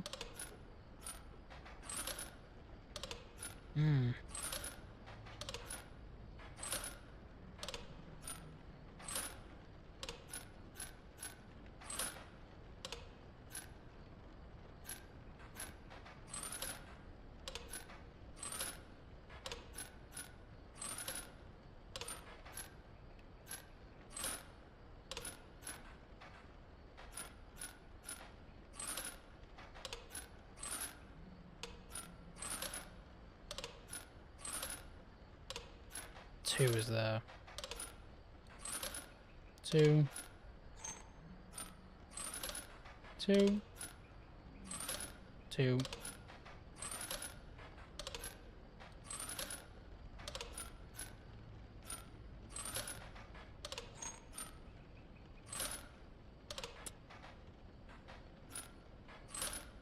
This one's way more difficult.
So that is in place, roughly. No, it does go there. That does go there. That's more in line. There we go. Without having met her, this wood carving is meaningless. In time, you will understand the power.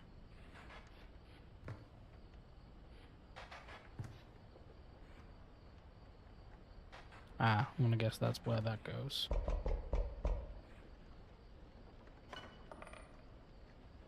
Tooth.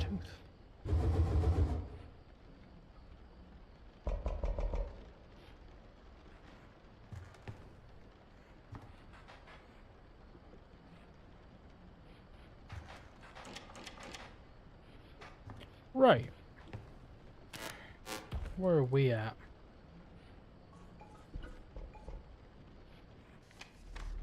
I think we're okay. No idea what this is. I'm curious. Fucking hell. You come across a familiar stones, or some familiar stones, but this one looks different. Fate of the creature selected would not be pleasant. No way.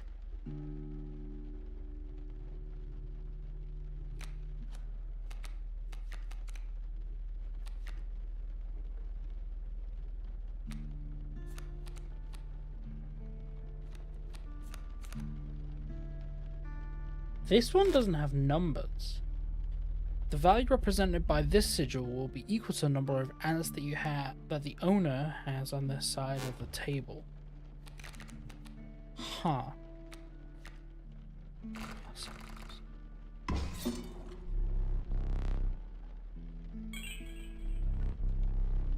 However, the Bone Lord has a pleasant surprise for you.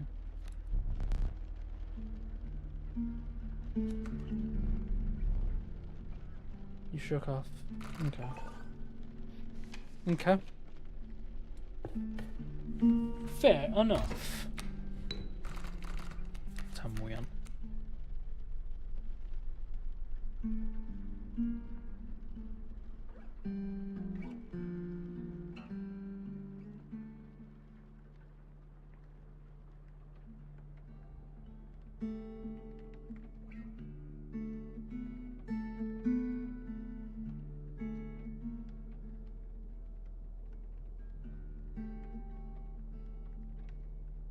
Okay.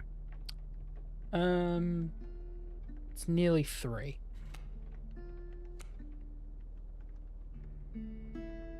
Porcupine.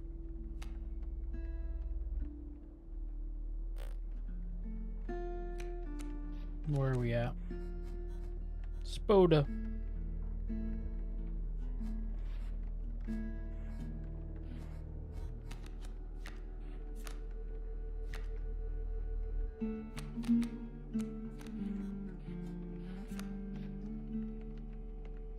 Okay. I think for this game, I think what we'll do is we will save for today. Only because I can feel my brain kind of like rotting.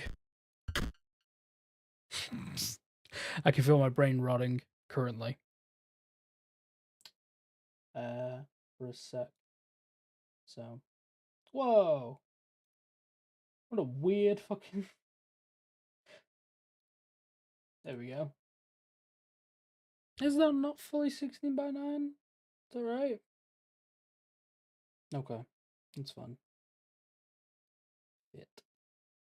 No, no, no, no. Stretch. Nice. Fit. There we go. I don't even know if the vertical streaming's even working. I doubt it, actually, considering like how it's going. Yeah,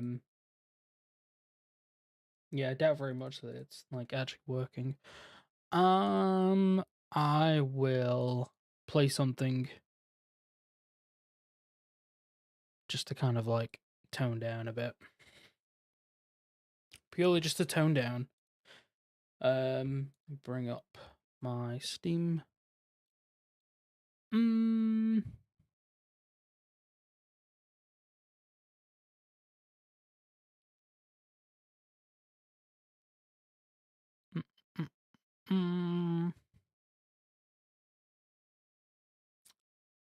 So I bought a little while ago. I bought the Sims Legacy Collection, which is just the first game. I've not played it like at all. I also got access to I Am Jesus Christ. I got a playtest access to that for some reason. This was like a game I fucking like joined the list of like potentially being a playtester like fucking years ago. It's quite a while ago when that happened.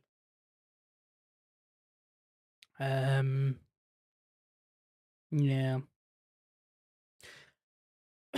I'm in the mood for Pokemon. I don't know why. Pokemon seems to be at the top of my list at the moment. See what I can do for Pokemon. Pokemon.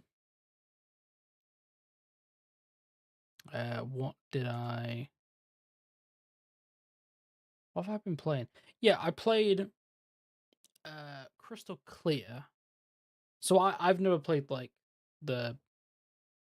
I've never really played the second gen, but I've just recently nearly finished the first gen. So now I'm ready to jump into the second one.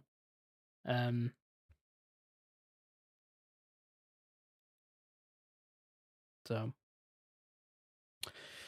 oh boy. Oh, my leg. Fucking hell.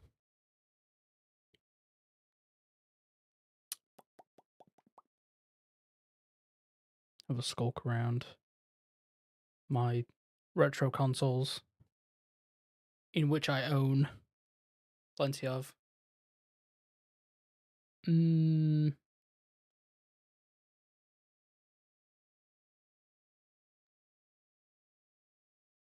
No, I think I'm just like, I think I'm ready to call it, honestly. I say that just because, like, I can feel myself, like, kind of going, like, I'm a bit burnt now. So,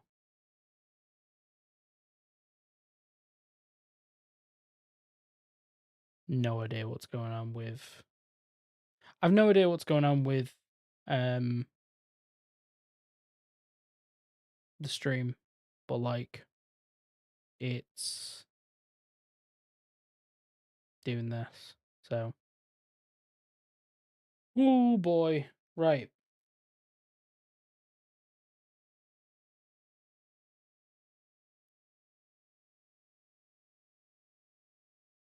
Yeah, I think I'll probably call it there for tonight. One thing I do want to do, I'll mention this now. So I am trying to get the lads to watch Utopia with me. And I'll show this. I think there's an intro. But I don't want to like...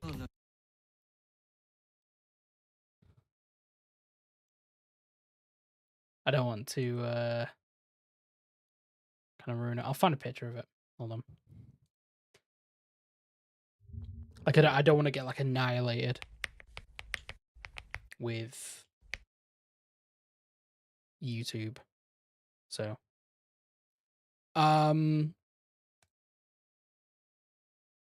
so this, come on computer. There you go. I'll swap over for this. Whoop. Wrong one. And again. There we go. So this is Utopia. Utopia was a British drama that was made for Channel 4, and it's one of the most unique shows I've heard of. If you've heard of Utopia before, you might have heard of the American version. The American version is complete dog shit. The Amazon it's just fucking horrible. Don't watch it. But the British version is genuinely incredible. There's a video that Paracynical made.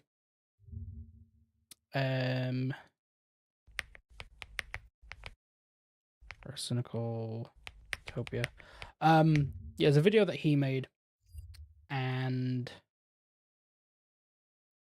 it's like 7 3/4 of an hour long.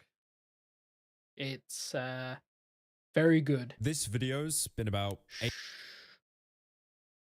So, yeah, there's so much in this show. I'm gonna skip through. Here we go. The music is very good as well. I'll just give you like a little bit of a sample. Watch this video as well. It's really good. I'm not gonna sit here and just like watch. Picture this. Just watch all of it. Paracynical coming home from school, turns on the TV. BBC has its news, ITV has some period drama that nobody under 30 or a woman watches, and Channel 5 has bailiffs knocking on people's doors, being passive-aggressive. I use my human rights to against the power, evil power. The judge's power. Where's Daddy? Here. He's written that warrant. I'm sorry, I didn't know. After contemplating why we even pay a TV license, I switched to Channel 4. I and don't see know this why we bizarre pay a TV trailer of license. I people still don't running get up it. and down yellow corridors. I mean, it got my attention, didn't really understand any of it, and then a couple days later came another trailer. It's a comic. It's a graphic novel. It's called The Utopia Experiments. It's like opening a door into another world. It's opening a door to reality. Who? What? Why? People are dying. You okay? Would you like some tea? I don't drink tea. Caffeine was invented by the CIA. And this is when I was hooked. And the thing is, there's already so many conspiracy thrillers out there. Oh, I think I'm a converted terrorist. Where are the numbers, Mason? And where are the other drugs going? But this felt different. The cinematography and color palette for one, which I'll get into soon. But most importantly, it was on Channel 4. I'll get into soon. But most importantly, it was on Channel 4. Sponsored by Nokia. Nokia was still kicking around in 2013. Fuck me, man. Jesus Christ. Yeah, Pyro's editing is definitely something like I'm very jealous of. I think he's hiring editors now, actually, or like he's looking for an editor. And I think like by now, or in like a few days, he's about to like look through some. I was going to apply, but I was just like, I can't do it for me anyway. So, you know. 4. To my non-UK viewers, which is most of you, you probably only know about Channel 4 for the woman saying to the man, so what you're saying is... You're saying... But Channel 4 was created to aim at the fringes of society. So basically to appeal to complete degenerates like myself. UK TV's gotten a lot better recently with shows like Bodyguard.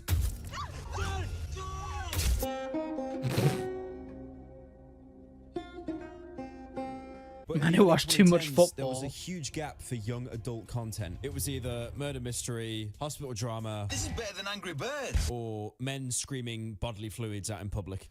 These nuts. That was a brave Nuts. It's a 4.2. Alright, I am doing UK TV a bit dirty there. That was 2006. But you can still see how huge the age gap was. And Channel 4 capitalized on this with shows like Black Mirror, although that's not as good now. And The Inbetweeners, which perfectly encapsulated the awkward phase Do of not young like The adulthood Inbetweeners at with all. just a dash of spite. Thanks for that, Phil. I'm sorry. Shut up, man. Well, you assumed wrong, Will.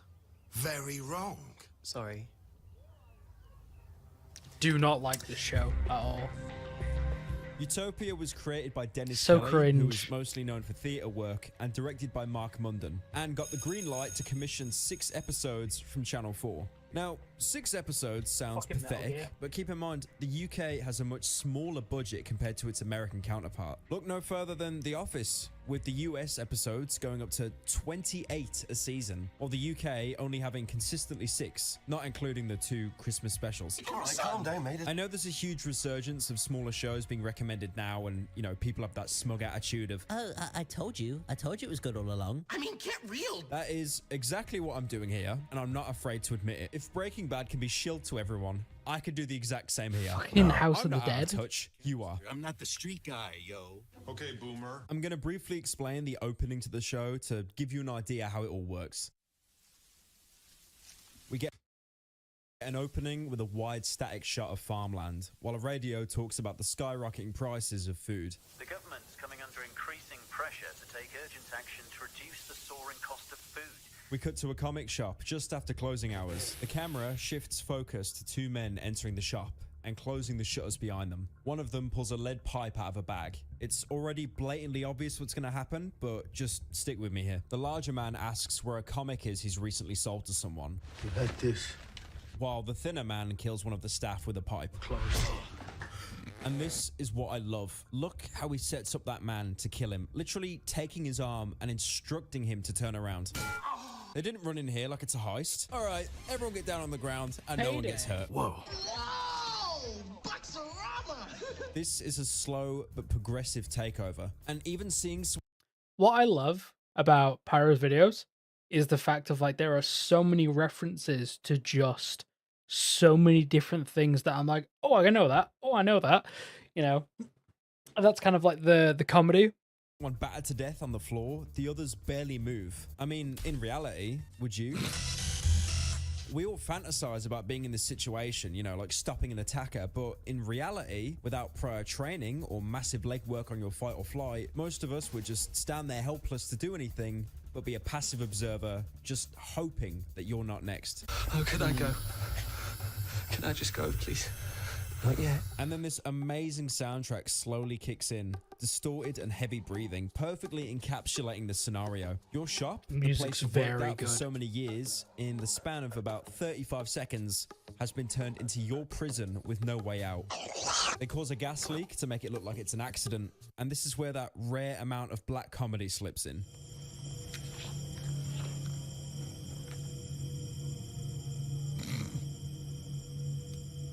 I'm gasping. I like it outside. Did I mention this was a black comedy, by the way? That means it's funny, but also sad. So already we're given 3 main plot points. Yellow. What is Utopia? Why do they want it? And most importantly, Where is Jessica Hyde? you've probably noticed how different the show is filmed to more conventional dramas, and that color palette. Oh my god, the color palette. These are both the ideas of director Mark Munden. In a lot of traditional shows, you have these static shots of people talking and it cuts back and forth, back and forth. And unless I find like the watching dialogue Raw. incredibly engaging, this just puts me to sleep. How could you have done this? How could you have committed suicide? Half the job with visual media is making the shots compelling, and one can't work without the other. Just look at Better Call Saul. The show constantly experiments with different framing and takes, and this has the ability to express feelings without a single word being said. You can make the character feel helpless and lost, not just by tying them up, but by filming at their level. There's this great scene in the very first episode where Saul goes into an elevator. I've never watched Breaking Bad or Better While a beaten Call up Saul. trash can is brought into focus. He goes into a meeting while the camera moves above his head. His confidence is soaring, only to be rejected and return to that same trash can where he takes out all of his aggression. Letting us know that this is a continuous cycle he keeps fulfilling. Utopia tries experimental cinematography in its own way, usually framing characters away from the center. And when they are in the center, characters are shot further away to be perceived smaller. It really helps build on that paranoia that anyone could be watching, and you pay attention to the background of the characters just as much as them. One thing you'll notice about the characters is headroom. Most shots give characters massive amounts of headroom, where their scalp will usually peak in the middle of the the frame instead of near the top. Okay, keep that headroom. Got a young lad in it. It's not really aiming at him, is it? No. Fuck, we should have overcranked on that one. Let's put the 18mm on and do the same thing. Think of it as the polar opposite of good time. In that film, most scenes were close-up shots that made the film feel claustrophobic and tense. I remember watching that film, and there's a scene where a bunch of characters talk over each other and have an argument, and I ended up holding my breath because of just how overstimulating it was. Mom! Sorry, Mom. And that could have only been achieved with such close-ups. Utopia can produce the same feeling, but by doing the polar opposite with wide shots, giving that dreamlike ambience combined with the color palette. Most shows are colored in the traditional way of red, blue, and green, but Mark opted for the opposite colors: cyan, yellow, and magenta. Yeah, that's my color. This is my beautiful orchid. I call her purple. Quoting himself, his interest in Doris Day films from the 1950s, that bright, extravagant color palette that purposely goes against the main theme of the show. Color scheme has gone completely Violence. now. Sometimes even looking like a Wes Anderson film or Mirror's Edge with how saturated the colors are. Fucking hell. A soy beverage is a liquid legume. The skies in the show are usually bright blue, when in reality, British skies are miserable and grey. Look, I'll prove it to you right now. Oh, yes. Just look at this British weather. Look how sunny it is. Right. Yeah. This lad is now moving to Australia, yeah? He's got all of this, yeah? Or at least, like, in the area that he's at, he's got all of this view at his window, yeah? I saw this, because you never ever see, whenever you watch his streams, you never ever see what is opening that patio door, man. You have no idea how jealous I am of just being like, it's miserable, it's fucking horrible weather, but, like... You know, like, what compels someone to, like, look at this and be like, you know what? I want more. Have a look at that. Such clear, beautiful skies in Great Britain. Some sheep over there. These exaggerated colors play in... What? Great Britain. Oh, no, they are sheep. Some sheep over there. These They look like exaggerated colors play into the main MacGuffin of the show, Utopia Comic, by the show looking exactly like a graphic novel. With these saturated colors and extreme blood and violence, almost looking like an art form. The show knows we're desensitized to violence in media. We've seen so much of it. You get the ray gun Easter egg in World at War? Look at all the limbs blow off. Whee! What does that mean? A lot of shows and films aim for a more washed out color palette to indicate, yes, you are watching the 50th reboot of your beloved franchise. Bitch. I'm not important. But here, everything's presented in bright colors, tricking you into a false sense of security for when things actually go wrong. And also giving off this clinical feeling that everything is artificial and deeply wrong. The only comparison I can think of is if the Combine won again in Half-Life 2. And despite this disconnect, the show remains incredibly grounded, with characters acting realistically and within reason, to the point that they become their own worst enemy. Because, you know, let's face it, if we had the future of humanity put on our shoulders, I don't think we'd cope very well. Very often in sort of conspiracy thrillers, they're cops or they're people that have got something to do with politics, or, you know, and they're also very capable, or they become very capable. And I wanted our guys not to be that capable, because I don't think I am. So I sort of thought, what would it be like if it was happening to me? I would sort of not know what to do, and I think, who do I talk to make it stop? And to accompany all of this is the phenomenal soundtrack by Cristobal Tapia de Veer. Most soundtracks in media don't really have anything memorable. Dude, look at that fucking amazing beard. Now, hold on. We need to go back to that. Look at that. That is what you call a man. Right there. Here don't really have anything memorable apart from maybe the title card, but here every track is iconic. Playing into the cinematography and color palette, the soundtrack invokes this otherworldly feel to it. Cristobal took normal sounds and distorted them, reverbing them until they sounded almost dark and sinister. Even the more upbeat soundtracks have a tone of malice to them, like Calm Before the Storm.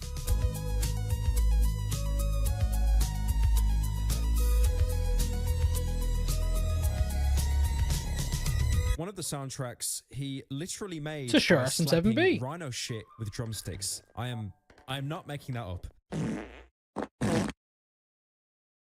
After Utopia, he became immensely popular, scoring films like The Girl with All the Gifts and a few one-offs like Black Mirror. And the resemblance from Utopia carries over to all his future work.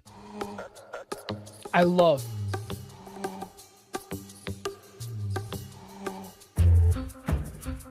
the breathing. I don't know what it is, but like since like seeing this, like every kind of like music that I'm finding now just has like people breathing in it. Carries over to all his future work.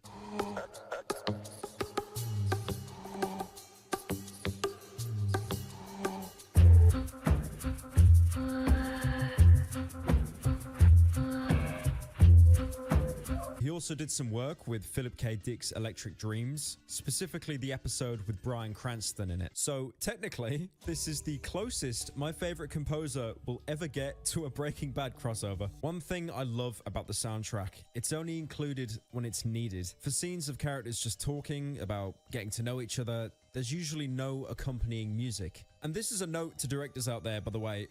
You can have scenes with no music. You're allowed to. You know that, right? You don't need to add 9-gag trolling sneaky snitch music over everything. What do you do? Well, think of the least interesting thing you can think of. IT. Oh, no fucking way. Way fucking way. I also live with my mum. Fucking music. Christ, you're gonna make me cry now, Ian. There's a scene where two of the main characters No. revolves around an anonymous messaging board. Stay with me here, all right? Don't click off. This is the elevator pitch. I don't have to Saul Goodman myself because you click off the video. The board is dedicated to a graphic novel called The Utopia Experiments, a book that has predicted several huge epidemics and disasters before they happened. The book seemed to have missed one. A recent one, I think, apparently. The story follows some of the users. Becky, a Welsh girl who was on track to become a doctor, but her life has been consumed by the book ever since her dad died of an incurable illness that it predicted. Alexandra Roach does an amazing job portraying an irate Welsh girl who doesn't realize she's in over her head until it's too late. Ian, an IT consultant who's not living life to his fullest. I know that sounds like every Disney princess ever, someone that just wants more, but trust me, he probably has one of the best arcs out of all the characters. Ian is played by Nathan Stewart Jarrett, most known for playing as brash but overall compassionate offender Curtis from Misfits, stuck in a young offenders program. Misfits was the predecessor to Utopia, but Channel 4 still weren't confident on putting Stop a using millennial-based Vince drama on their main McMahon network. gifs, man. So Misfits originally was on their sister channel E4. Curtis and Ian. Just a bit on Misfits. Misfits is actually really good. I'd recommend watching Misfits as well.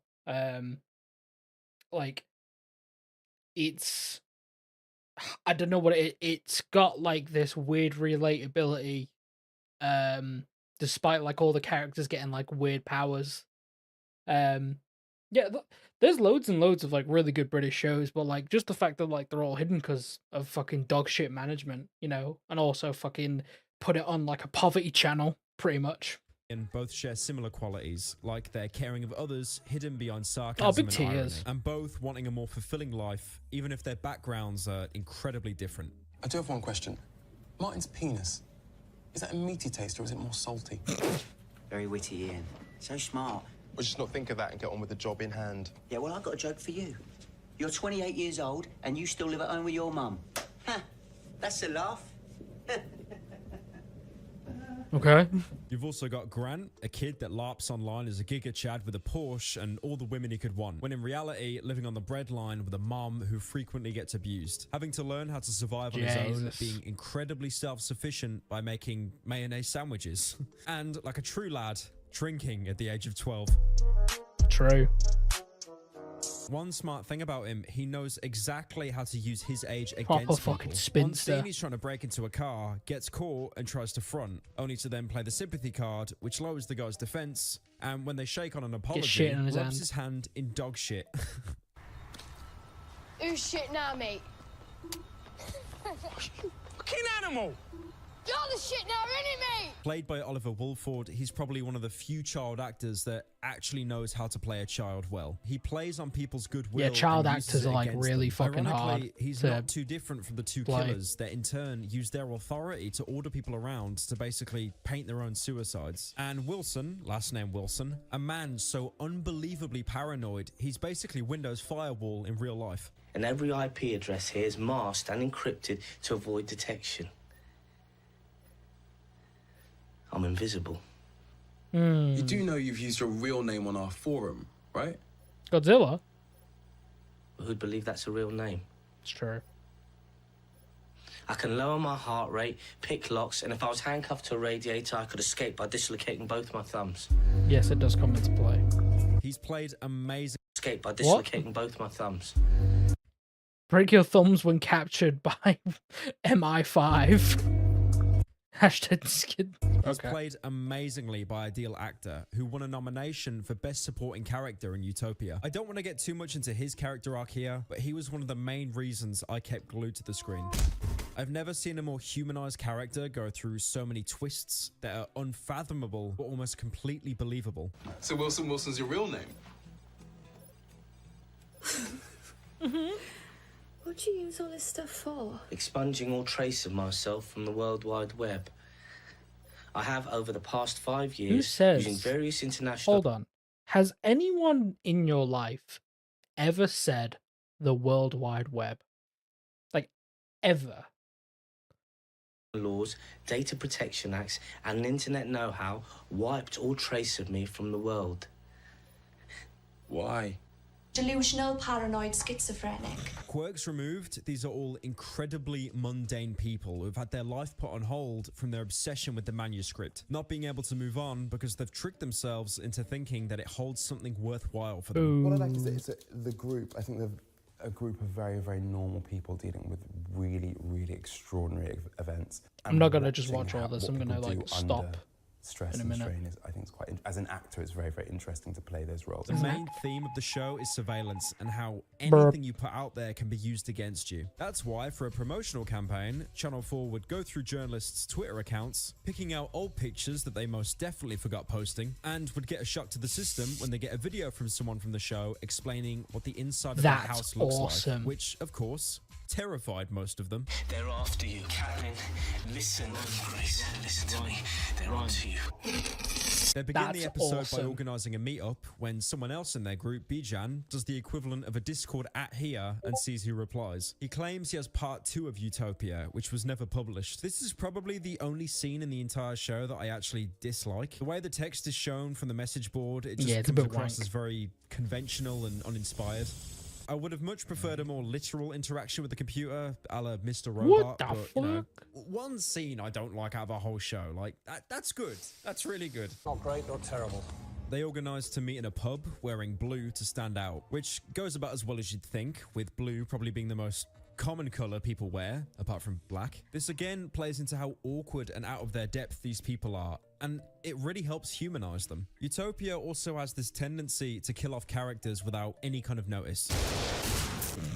Like, for example, Bijan, that I just mentioned, well, he got intercepted by the 2 guys from the opening, and they lull him into a false sense of security like they did with the comic store workers. This scene with a gun to his head goes on for about 1.5 minutes, with each step excruciating workers. This scene with... Fucking hell, I haven't seen these in forever.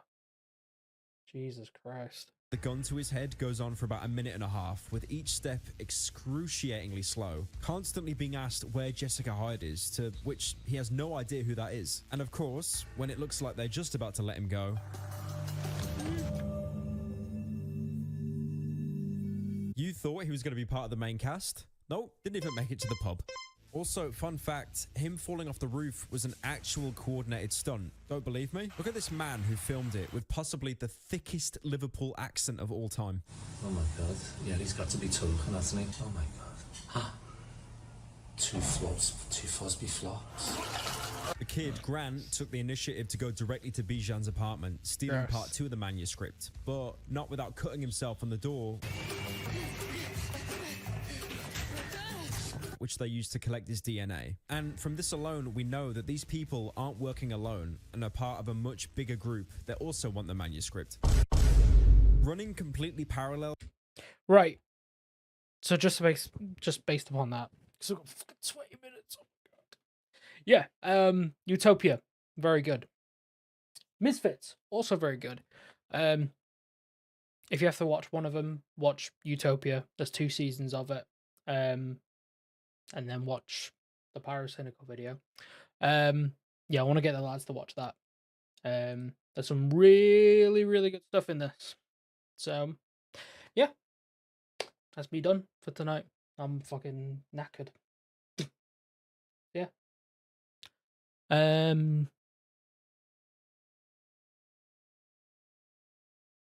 Probably will continue Baldur's Gate because I fixed it now. I broke it before. Continue Inscryption and see if I can actually like get an actual uploaded video out at some point. Other than that, that'll do.